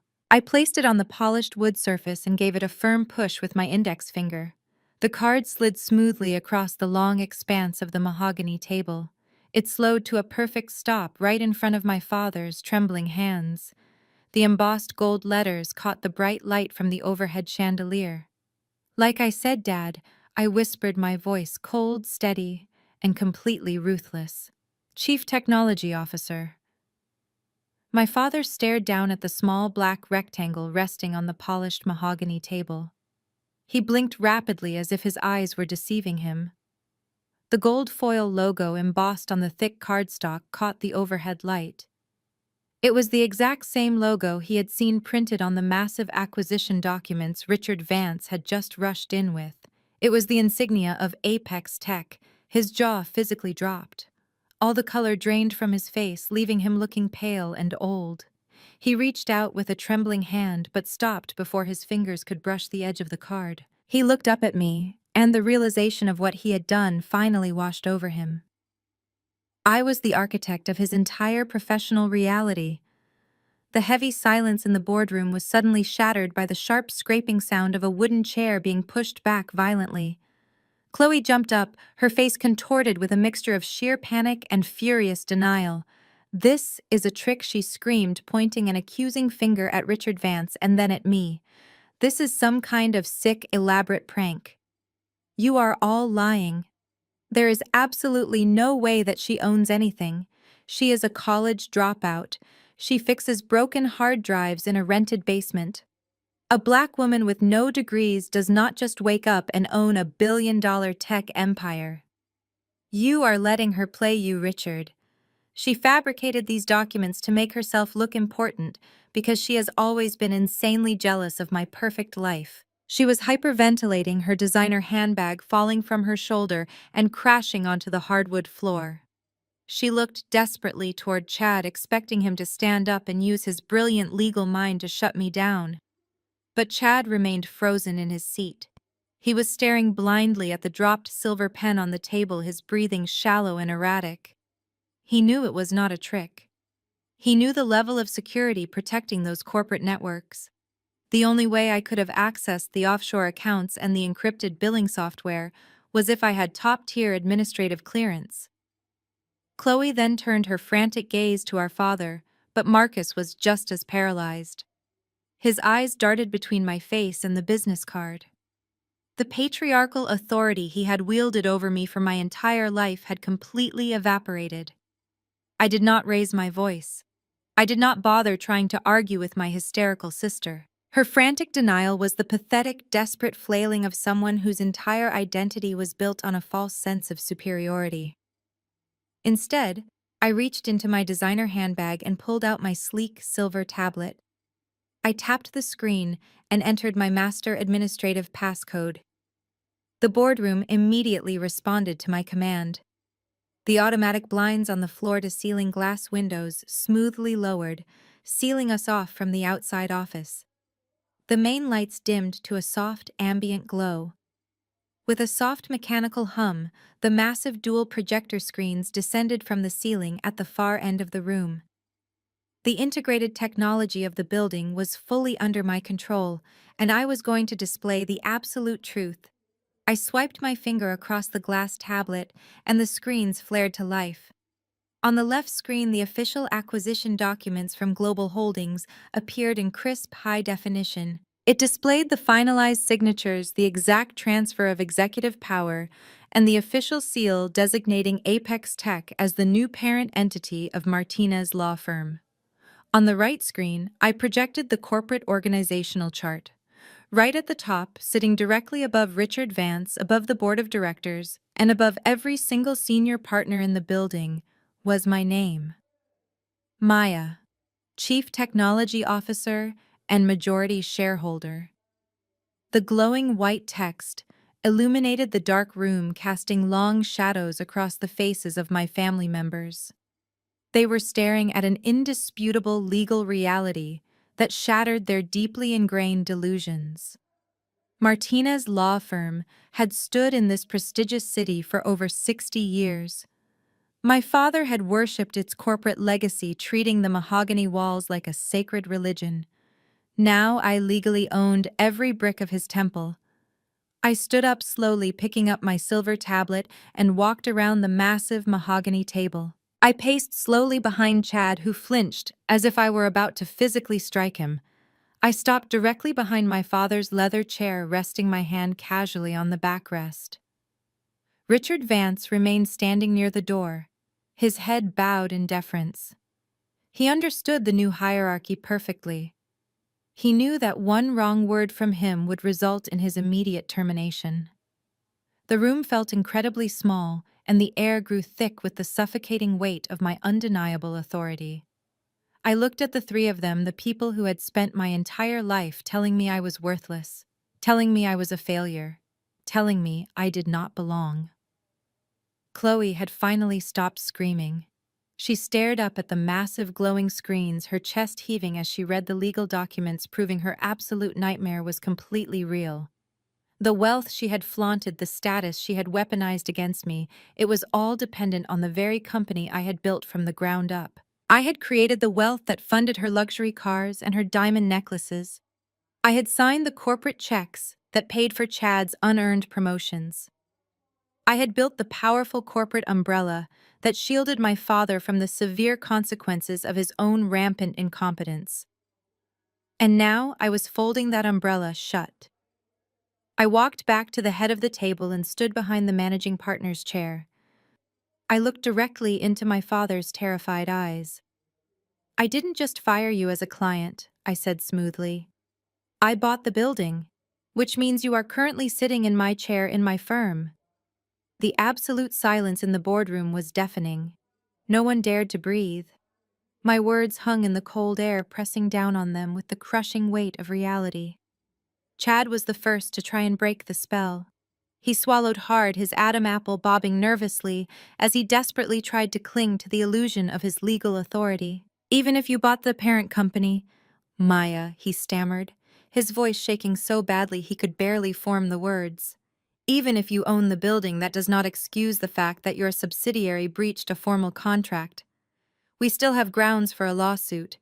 You still owe this firm damages for the revenue we lost." He was grasping at straws, completely blind to the fact that I was not there to defend myself against his fabricated lawsuit. I was there to perform a public execution. I did not even bother answering him. I simply looked down at my silver tablet and swiped my finger sharply across the smooth glass screen. The dual projectors overhead whirred softly, and the image on the massive screens instantly changed. The corporate acquisition documents vanished. In their place, a complex web of financial data illuminated the dark boardroom. The left screen displayed an intricate blockchain ledger filled with hundreds of highlighted transactions. The right screen showed high-resolution copies of internal firm accounting spreadsheets, directly cross-referenced with secure server login timestamps. It was a digital map of absolute corruption. "Let us talk about that lost revenue, Chad," I said, my voice projecting clearly across the massive mahogany table.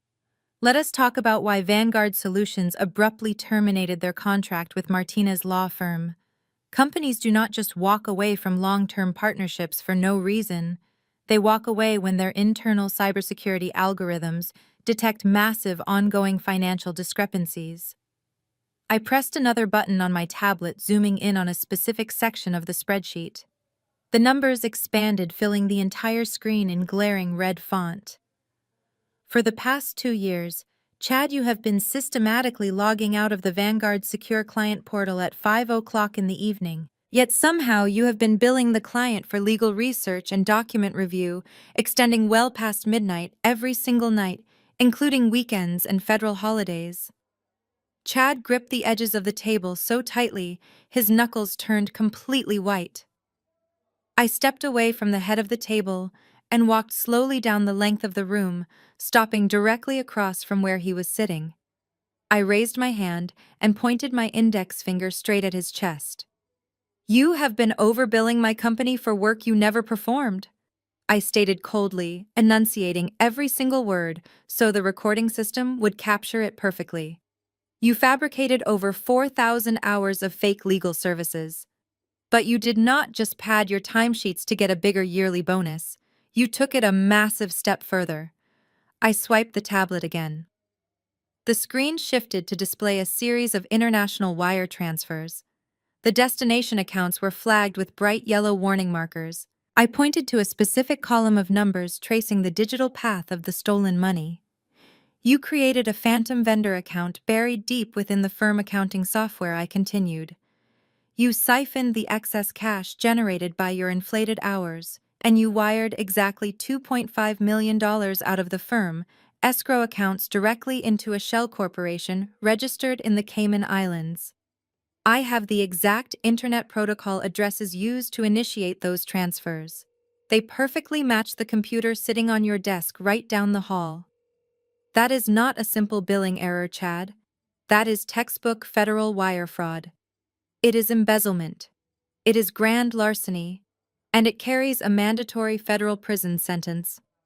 The last shred of Chad's arrogant facade completely disintegrated. The color drained from his face, leaving him looking like a sick, terrified ghost. Sweat began to bead heavily on his forehead, reflecting the bright light of the projector screens. He reached up with a trembling hand and aggressively loosened his expensive silk tie, suddenly unable to breathe in the suffocating atmosphere of the boardroom. He was hyperventilating, his chest heaving as the reality of a federal prison sentence crashed down upon his shoulders. The man who had just threatened to audit my company and ruin my life was now openly trembling in his custom suit. He looked wildly around the room, searching for an escape route that did not exist. Finally, his panicked eyes locked onto my father. "Marcus, you have to do something," Chad pleaded, his voice cracking into a pathetic, high-pitched whine. "You are the senior partner. You have to tell them this is a mistake. Tell Richard I was just following standard firm billing protocols. Tell them you authorized those accounts. You have to protect me, Marcus. Please do not let her do this to me." But my father did not move.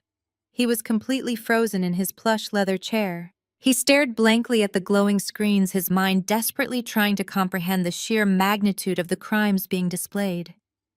He had spent years bragging about Chad's brilliant legal mind, completely oblivious to the fact that his golden son-in-law was a common thief using his firm as a personal piggy bank. Richard Vance let out a low, horrified gasp from the back of the room. As the managing partner, he knew exactly what this meant for the legacy of his firm. If the federal authorities discovered that a senior associate had been actively embezzling millions of dollars from their largest corporate client, the resulting scandal would destroy their reputation overnight. They would lose every major client on their roster. The firm would face massive federal fines and potential dissolution. Richard looked at Chad with a mixture of absolute hatred and pure terror. "You stupid, arrogant boy," Richard hissed, taking a threatening step toward the table. "You have destroyed this entire firm. You have ruined all of us.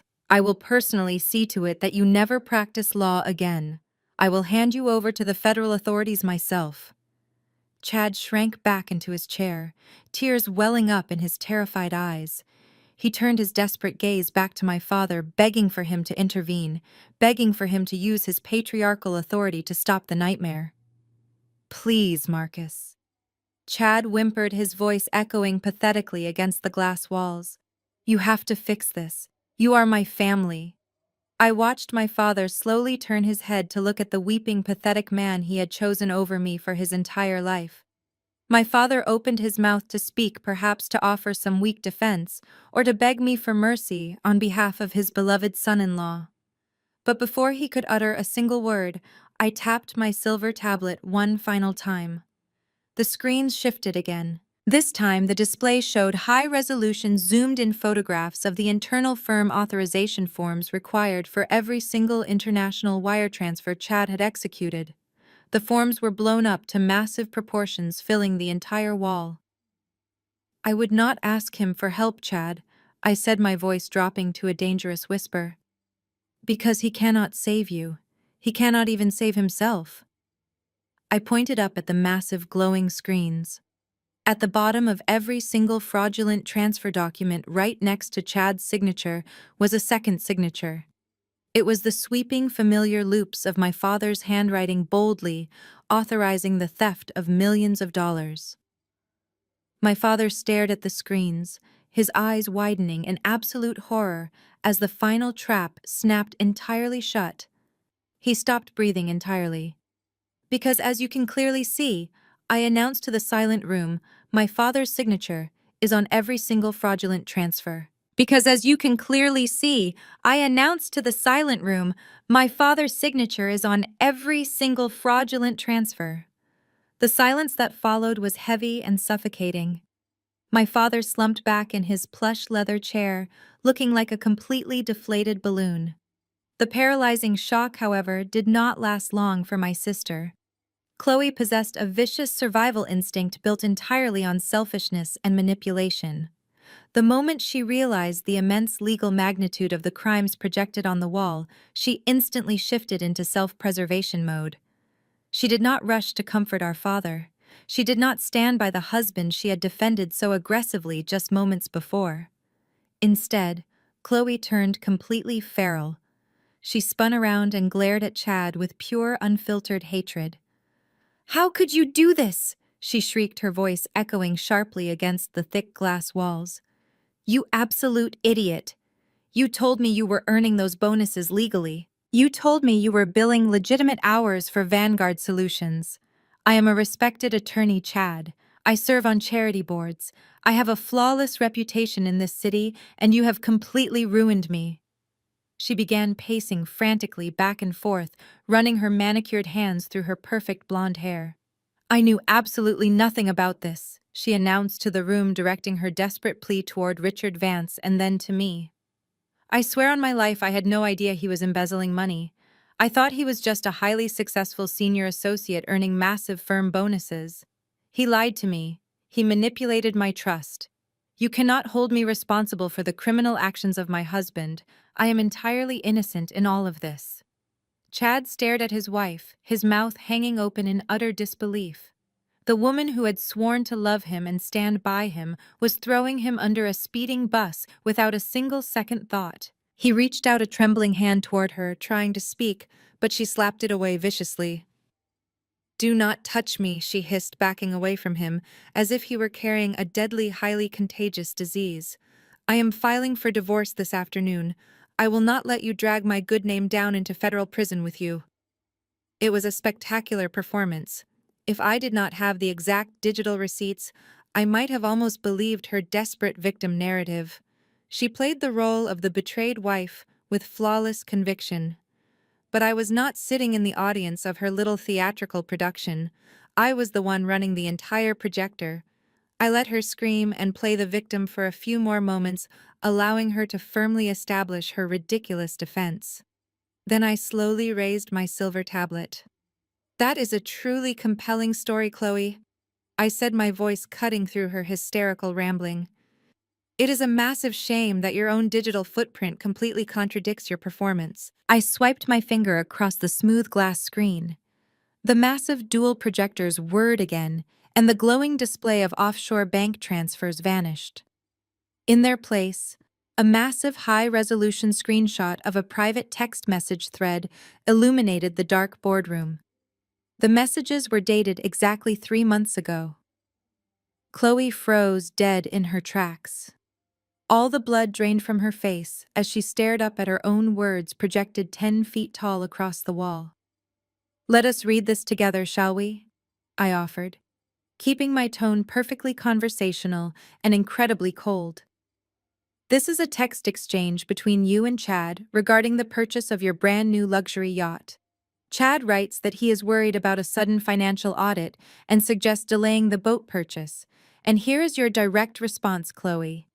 I pointed to the massive green text bubble on the right side of the screen. "You wrote, 'Do not be a coward, Chad. The Vanguard money is completely untraceable. Marcus already signed off on the Cayman transfer. Just move the bonus money to the Shell account and buy the boat before summer starts. Nobody is going to audit us." The boardroom was dead silent once again.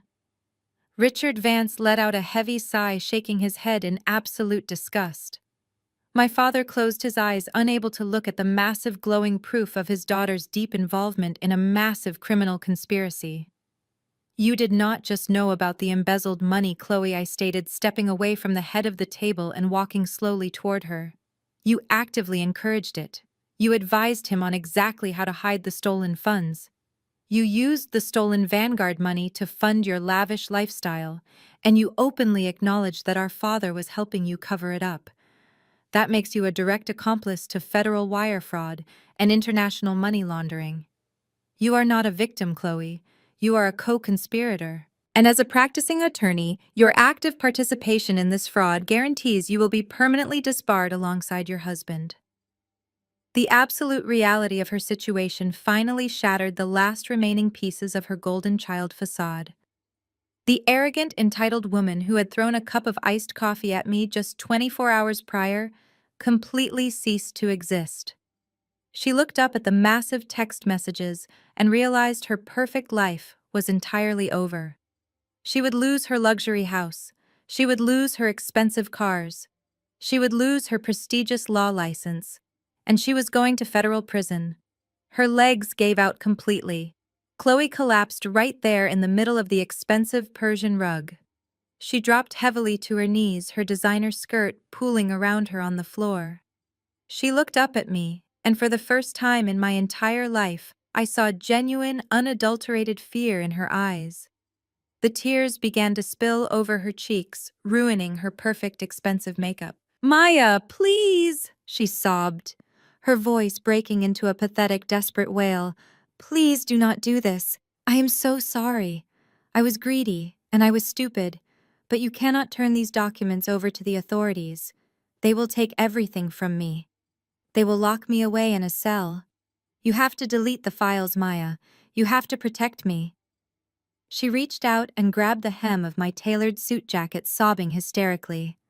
I looked down at the woman who had spent 33 years making me feel completely worthless. I looked at the sister who had happily participated in a frivolous lawsuit designed to steal my livelihood and bankrupt my small business just hours ago. She was begging for mercy from the very person she had aggressively tried to destroy. "We are family, Maya," she cried, looking up at me with desperate, pleading eyes. "We share the exact same blood. You cannot do this to your own sister. You cannot send us to prison. Please, Maya, I am begging you." I stood perfectly still, letting her pathetic tears soak into the expensive fabric of my suit. I did not feel a single ounce of pity. The little girl who used to desperately want her sister's approval had died a long time ago. I reached down and firmly peeled her manicured fingers off my jacket. I stepped back, creating a clear physical boundary between my absolute success and her absolute ruin. I looked down into her terrified, sobbing face. "Family does not send family fake lawsuits to steal their livelihood," I said, my voice devoid of any warmth.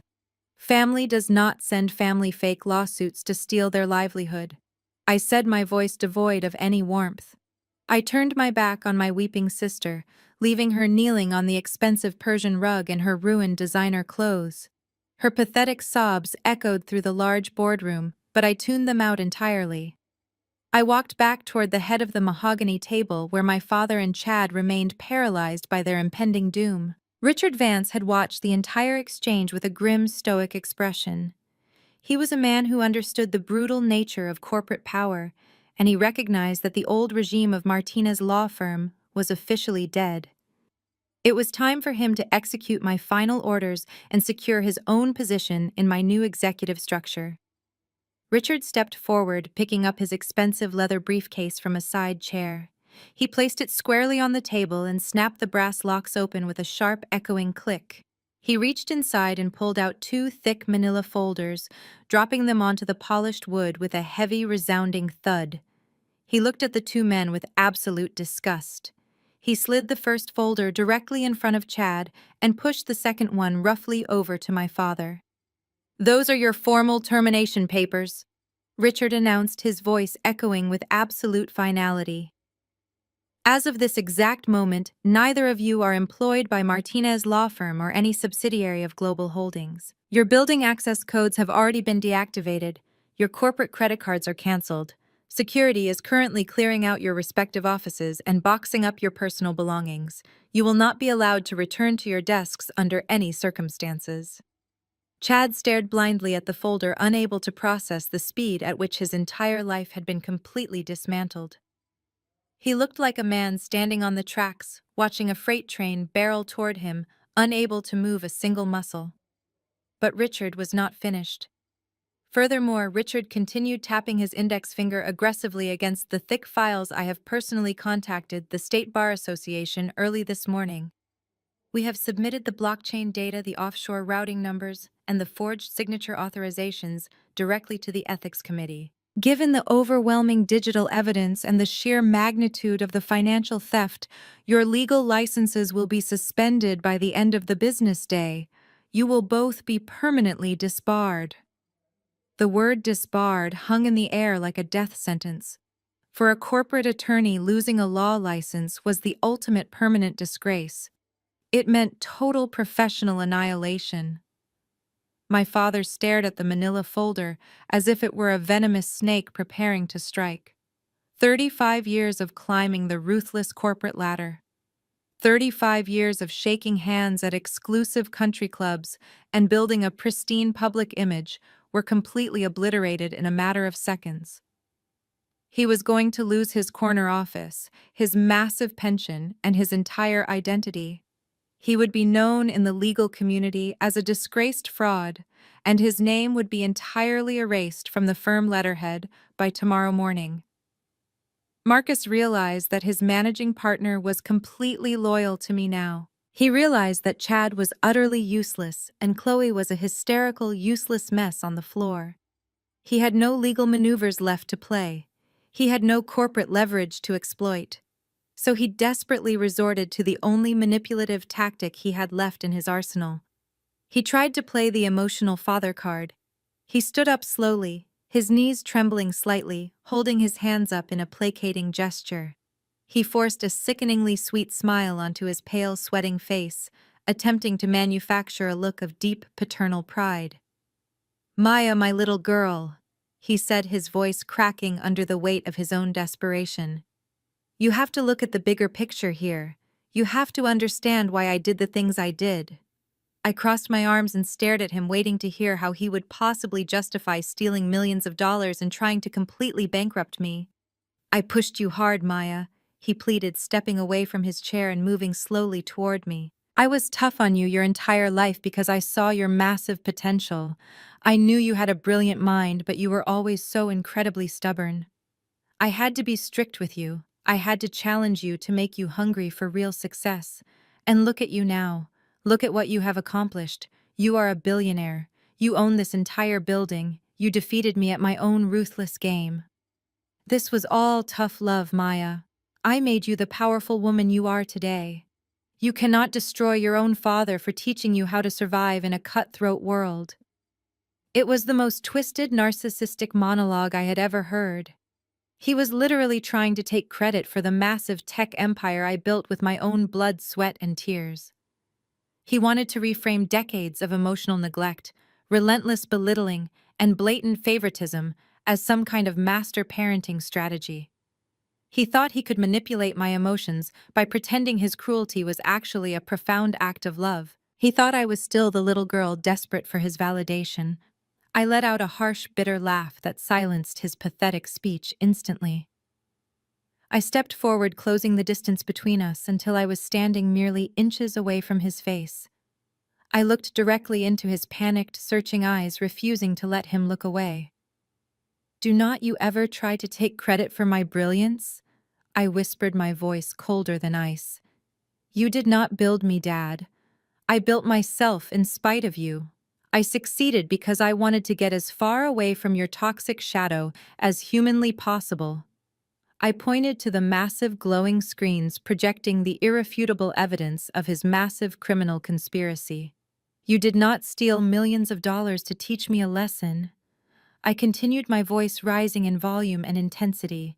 "You did not file a fake lawsuit against my company to make me stronger. You did it because you are a greedy, pathetic man who worshipped a son-in-law simply because he was white and held a fancy law degree. You enabled abuse. You humiliated me in public. You stood by and watched your family tear me down because it made you feel incredibly powerful."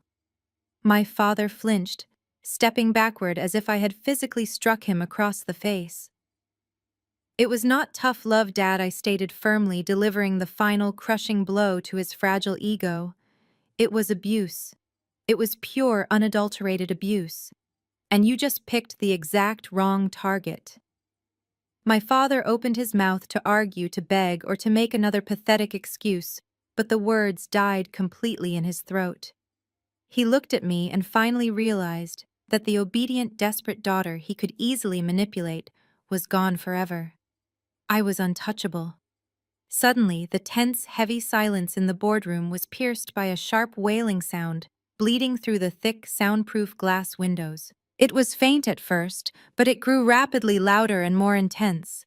The distinct, high-pitched shriek of multiple sirens echoed off the surrounding concrete skyscrapers. We all turned our heads toward the floor-to-ceiling windows overlooking the city.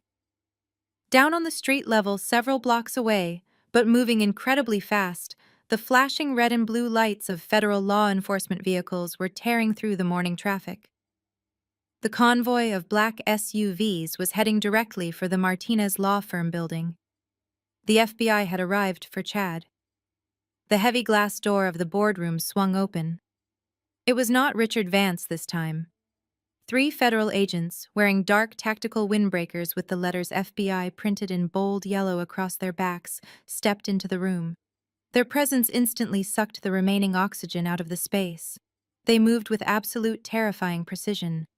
The lead agent, a tall, broad-shouldered man with a stern expression, walked directly toward Chad. He did not ask for permission, and he did not care about the expensive mahogany table or the prestigious reputation of the law firm.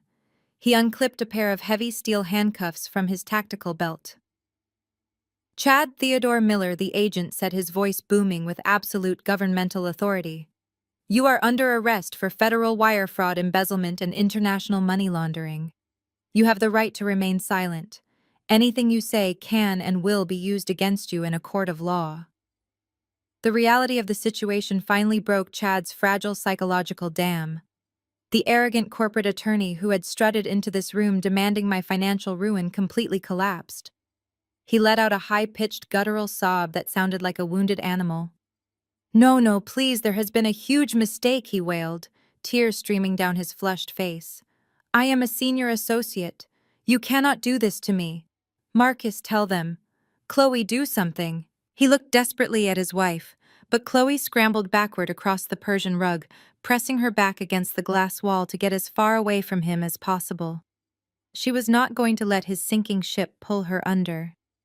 He looked at my father, but Marcus was already standing up slowly, his shoulders slumped in absolute defeat. A security guard had just entered the room and handed my father a flattened cardboard box, silently instructing him to begin packing the remnants of his shattered 35-year career. The federal agent grabbed Chad's arm, forcefully hauling him to his feet. Chad resisted, his legs turning to absolute jelly. He cried like a frightened child, snot and tears running down his chin, ruining his expensive silk tie. "Please, I have money, I can pay it back," he begged hysterically, as the agent roughly pulled his arms behind his back. The sharp metallic click of the handcuffs locking into place echoed loudly through the silent boardroom. It was the sound of absolute finality. The golden white son-in-law, the man my family had worshipped as the pinnacle of success, was being dragged out of the room in disgrace, his expensive leather shoes scraping awkwardly against the hardwood floor. Just as the agents were pulling Chad through the doorway, a sudden commotion erupted in the executive hallway. I heard the sharp clicking of heels and a familiar shrill voice screaming at the receptionist. Moments later, my mother burst into the boardroom. She was completely out of breath, her usually perfect hair slightly disheveled. Chloe had obviously texted her in a blind panic the moment the text messages were projected on the wall. My mother stopped dead in her tracks, taking in the absolute catastrophe unfolding in front of her. She watched in sheer horror as federal agents Perp walked her beloved son-in-law out to the elevators. She saw Chloe sitting on the floor, weeping hysterically with her mascara running down her face. Then her eyes landed on my father. Marcus, the proud patriarch, was standing near the mahogany table, silently folding the bottom flaps of a cheap cardboard box, preparing to empty his desk under the watchful eye of a firm security guard. My mother could not process the fact that her husband and her golden child were responsible for their own destruction. Her brain was so heavily conditioned to protect the patriarchal image of the family that she immediately sought out the only person she had ever been allowed to blame. She turned her head, and her furious eyes locked onto me. I was standing near the head of the table, completely untouched by the chaos, radiating absolute calm in my custom-tailored suit. The sight of my unapologetic power pushed her entirely over the edge.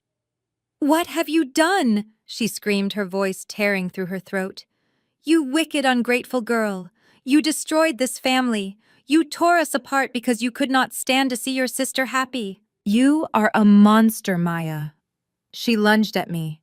She crossed the room in 3 rapid strides, raising her right hand high into the air. She fully intended to slap me across the face, just like she had done countless times when I was a teenager, to put me in my place, to silence my voice, and to physically force me back into my role as the family punching bag. But I was not a teenager anymore. I was a titan. As her hand swung down toward my face with all the bitter resentment she carried, I did not flinch. I did not step back. I simply raised my arm and caught her wrist in mid-air. The impact stopped her entirely in her tracks. My grip was like iron, locking her arm firmly in place. My mother gasped, her eyes widening in absolute shock. For the first time in her life, she met a physical and emotional boundary she could not break through. She tried to pull her arm away, but I held onto her wrist, refusing to let her escape the confrontation. I stepped closer, forcing her to look directly into my eyes. "I did not destroy this family, Mom," I said. My voice low, dangerously calm, and completely unwavering. "This family was destroyed the moment you decided to protect an abusive husband and a corrupt son-in-law instead of loving your own daughter." She trembled under my grip, trying to look away, but I tightened my hold slightly, forcing her to face the devastating reality she had ignored for 33 years. "You cannot blame me for the mess they made," I told her, my words slicing through the silent room. "You stood by and watched them mock me. You told me to dress properly today so I would not embarrass my father. You wanted me to sit down, shut up, and let them steal everything I built just so you could keep your expensive house and your country club membership. You enabled their greed. You fed their arrogance. And you sacrificed me on the altar of your own pathetic social status." Tears welled up in my mother's eyes, but they were not tears of sorrow. They were tears of profound, terrifying realization.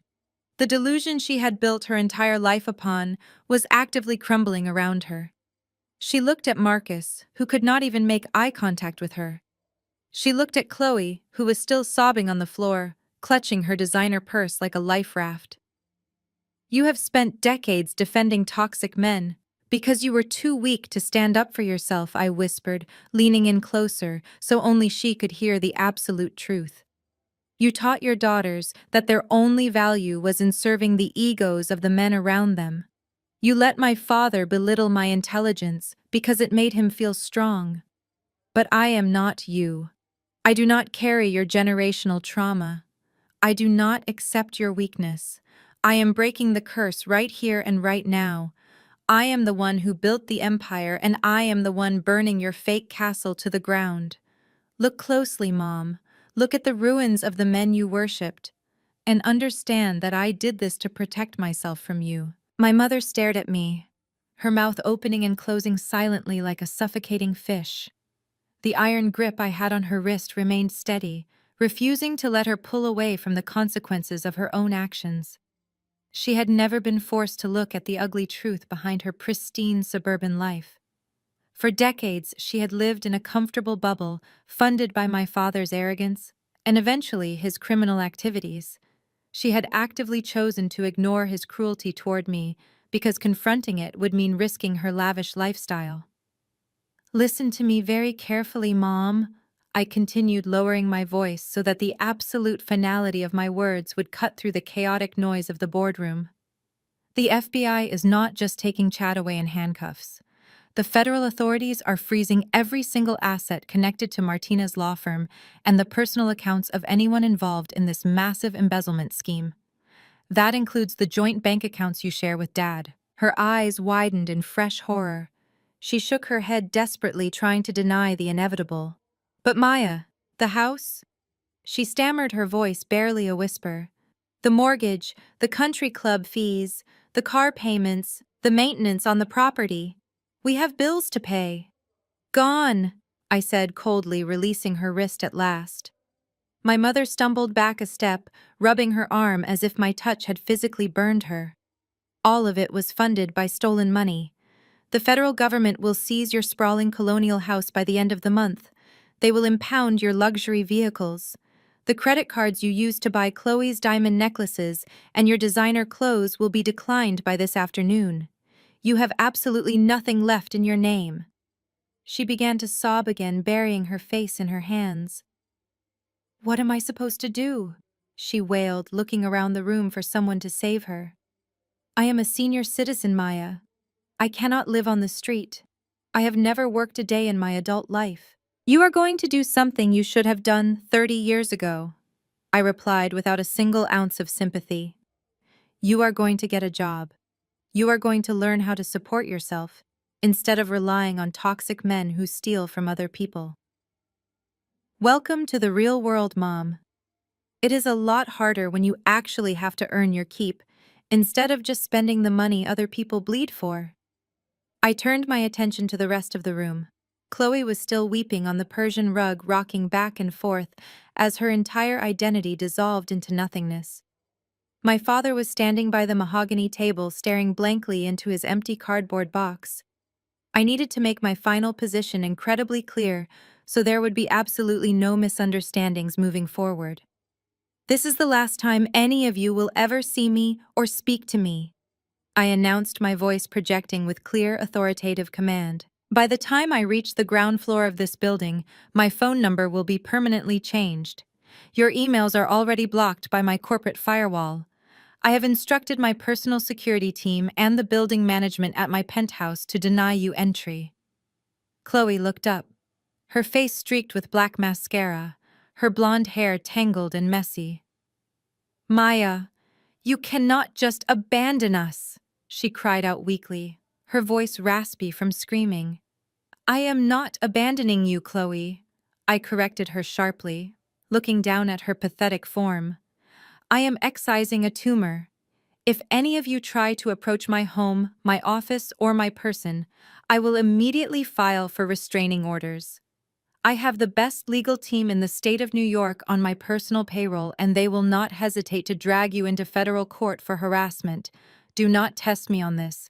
I will lock you away myself if you try to cross my boundaries. My mother reached out a trembling hand toward me, but she stopped before she could even touch the fabric of my suit. The invisible wall between us was now fully constructed and reinforced with steel. She finally understood that the daughter she had emotionally abused for decades was entirely gone. There was no more guilt left to exploit. I picked up my designer handbag from the head of the boardroom table. I smoothed the lapels of my custom gray power suit, feeling the incredible lightness expanding in my chest. I turned toward the heavy glass door, preparing to leave the absolute wreckage of my former family behind. My father was standing directly in my path. Marcus, the once terrifying patriarch of the family, the senior partner who commanded respect and fear from everyone around him, was now just a broken old man. He was clutching a cheap brown cardboard box against his chest. Inside the box were a few pathetic framed photographs and some expensive silver pens that no longer held any power. He was completely stripped of his dignity, his prestigious title, and his stolen wealth. He looked small, defeated, and incredibly pathetic. He looked at me as I approached his position. His eyes were red and filled with a desperate, unspeakable sorrow. He opened his mouth perhaps to offer a final apology or to beg for a sliver of mercy. He wanted me to acknowledge him, to give him some tiny piece of closure or validation. He needed me to see him as a father one last time. I did not slow my pace. I did not break my stride. I looked straight through him as if he were completely invisible. I walked past him without a single second glance, leaving him standing there holding his box of meaningless trinkets. He was no longer my father. He was just a fired employee vacating my commercial building.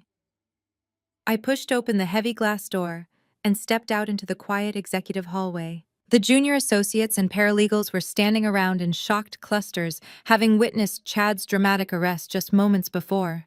They quickly parted ways from me, lowering their eyes in absolute respect and fear as the new owner of the company walked past them. I ignored them all, keeping my head held high, my heels clicking rhythmically against the hardwood floor. I reached the end of the corridor and pressed the glowing button for the private executive elevator. The silver doors slid open instantly with a soft mechanical chime. I stepped inside the pristine glass cab and turned around to face the hallway. Through the long corridor, I could see the open door of the boardroom. I could see my mother sobbing against the glass wall. I could see Chloe curled up on the floor, completely ruined. And I could see my father standing exactly where I had left him, staring into his cardboard box, his legacy entirely erased. The elevator doors began to slide shut. I looked at the ruined faces of my abusers, the people who had tried to break my spirit and steal my success. I did not feel angry anymore. I did not feel sad or vindictive. As the heavy doors closed, completely sealing me off from their toxic world forever, I took a deep breath. For the first time in my entire 33 years of life, I felt nothing but absolute perfect peace. 1 month later, the explosive news of the Martinez law firm scandal officially hit the front page of the Wall Street Journal. The massive headline detailed the millions of dollars stolen and the incredible corporate restructuring initiated by Apex Tech. The pristine public image my father had worshipped for 35 years was publicly and permanently shattered. The federal judge overseeing the embezzlement case formally denied Chad bail, citing his hidden offshore bank accounts and declaring him an extreme flight risk. The golden white son-in-law was currently sitting in a cold federal holding cell, wearing a standard-issue orange jumpsuit, awaiting a trial that would inevitably end with a decade in federal prison. The State Bar Association did not hesitate to act upon the mountain of encrypted digital evidence my team provided. Marcus was officially and publicly disbarred, stripped of his legal license, and forced to file for Chapter 11 bankruptcy to protect himself from the tidal wave of incoming civil lawsuits filed by furious former clients. The sprawling colonial house in the affluent suburbs, the very house where I had been endlessly humiliated, was seized by federal authorities just as I predicted. My parents were forced to pack whatever meager belongings the government allowed them to keep and move into a cheap rented condominium on the industrial outskirts of the city. My mother finally had to face the terrifying reality of applying for hourly retail jobs at the age of 60 just to keep the lights on and pay for their basic groceries. The devastating reality was even harsher for my sister. Chloe had built her entire identity around her proximity to wealth and status. With her husband locked in a federal detention center and her own law license permanently suspended, pending a criminal conspiracy investigation, she had absolutely nothing left. She was evicted from her luxury estate and forced into a cramped studio apartment that smelled like cheap paint and old carpet. The woman who had thrown a $15,000 bribe across a coffee shop table just weeks ago was now desperately trying to survive on pennies.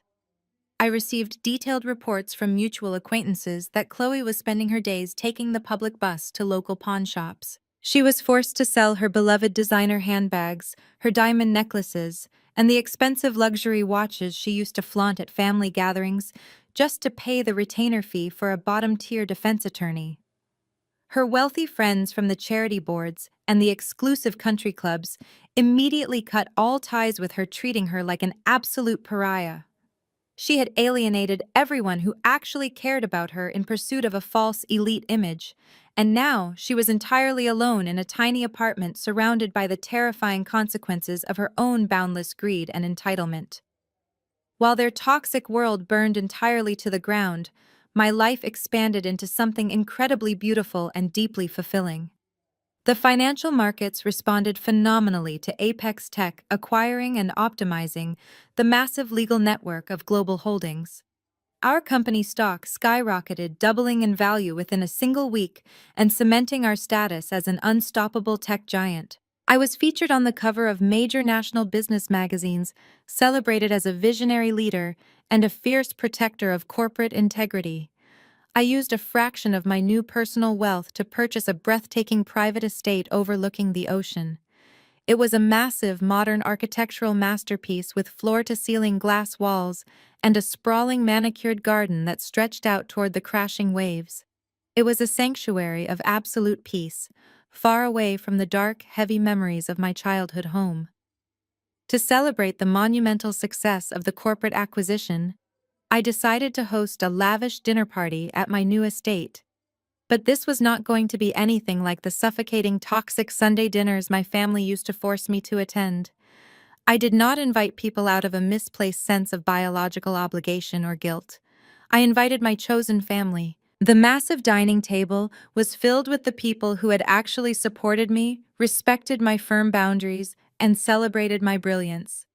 David and Julian were there laughing loudly and sharing fond stories about our difficult early startup days. My incredible mentors, the brilliant Black women who had guided me through the ruthless corporate world, raised their crystal glasses in my honor. The private chef I hired served an incredible multi-course meal, featuring exquisite dishes that far surpassed anything my mother had ever cooked.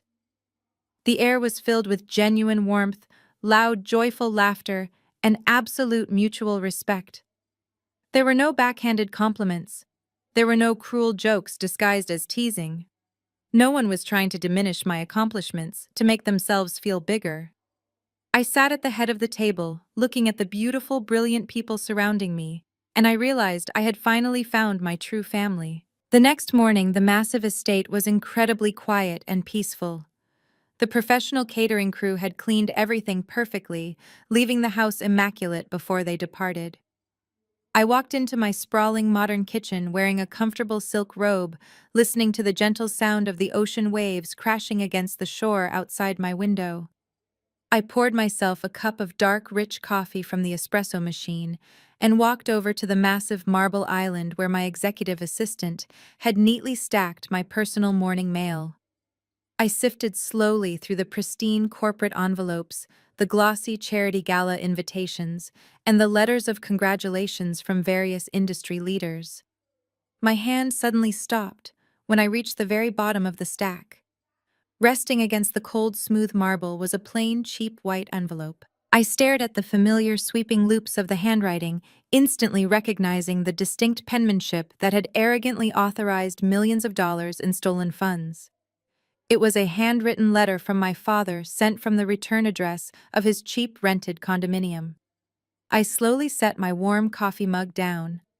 I stood completely alone in my beautiful sunlit kitchen, staring in absolute silence at the unopened letter from the ruined man whose empire I had completely destroyed. I stood in the sunlight filtering through my kitchen windows, looking down at the cheap white envelope resting on the marble counter.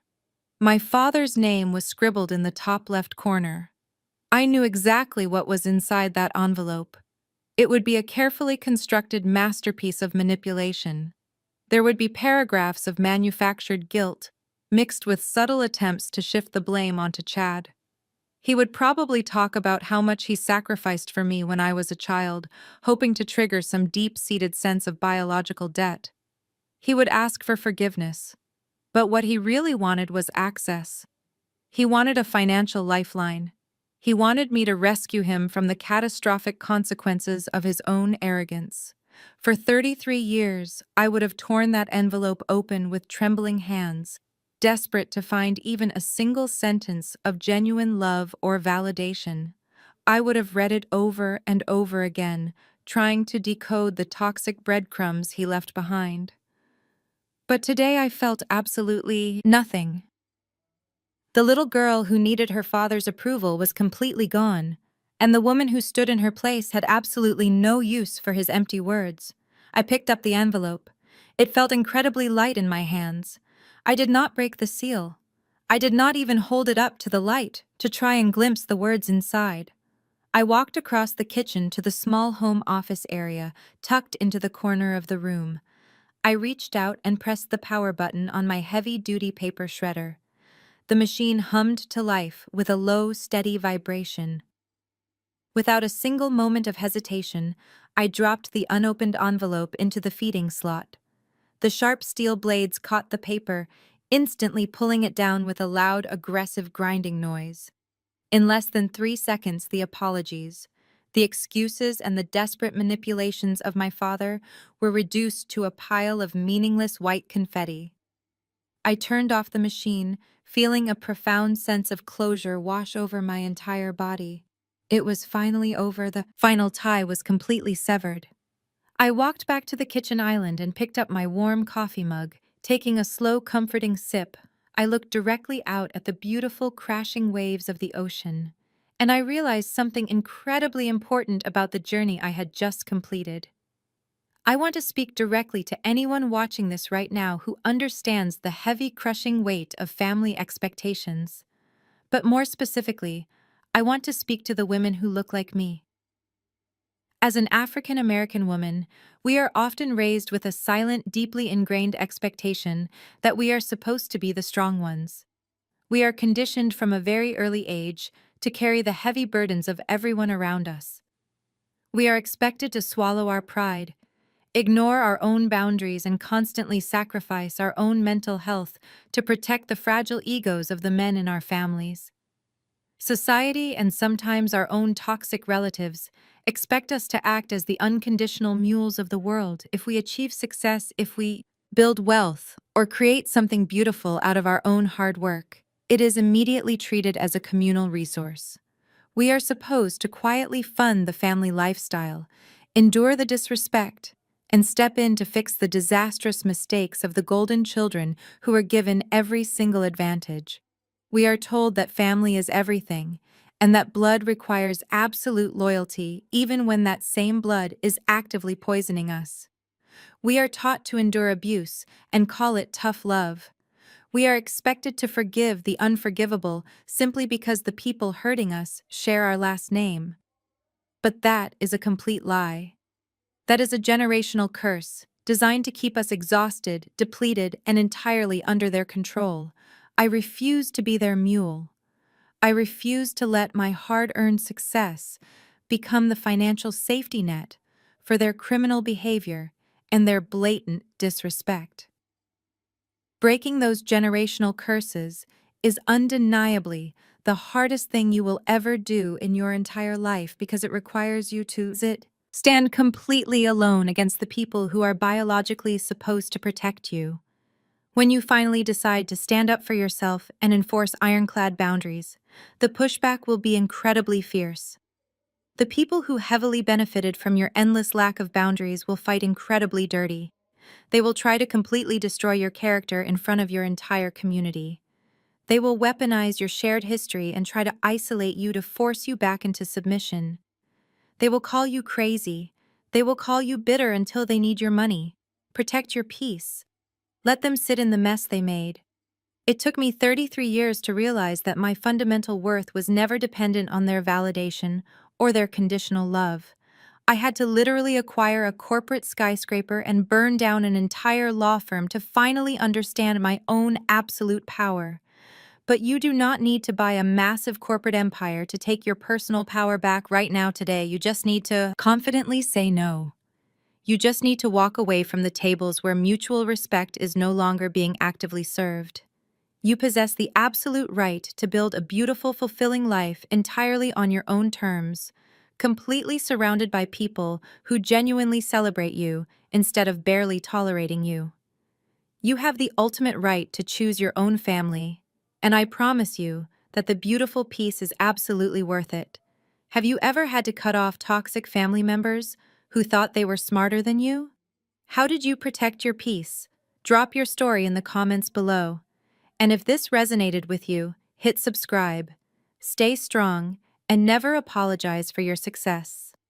Fades to black with upbeat, triumphant music. The narrative of Maya dismantling her family's illusion of power serves as a profound masterclass in recognizing one's own worth. The most crucial lesson learned from this saga is that a biological connection does not excuse toxic behavior, nor does it demand blind loyalty. For too long, societal and cultural norms have pressured individuals, especially successful women, to act as unconditional safety nets for their relatives. Maya's family expected her to absorb their endless insults, minimize her massive achievements, and ultimately take the fall for their fraudulent lifestyle simply because they shared a last name. However, Maya's ultimate victory was not just found in the corporate boardroom or in exposing her brother-in-law's multi-million-dollar embezzlement. Her true triumph occurred the moment she firmly established an unbreakable boundary with her enabling mother and manipulative father. She realized that her empire was built in spite of their emotional neglect, not because of their fabricated tough love. This teaches us that setting ironclad boundaries is an act of radical self-preservation and self-love. We do not owe our peace, our hard-earned resources, or our sanity to abusers who hide behind the title of family. We have the absolute right to define our own chosen family based on mutual respect, authentic love, and genuine support, rather than being anchored by generational trauma and endless guilt. True healing begins the exact moment we stop seeking validation from those who are committed to misunderstanding and exploiting us. When we let go of the heavy burden associated with cutting off toxicity, we make room for absolute unwavering peace in our lives. Take a moment today to evaluate the toxic relationships in your own life. Enforce your personal boundaries without apology, and protect your peace at all costs.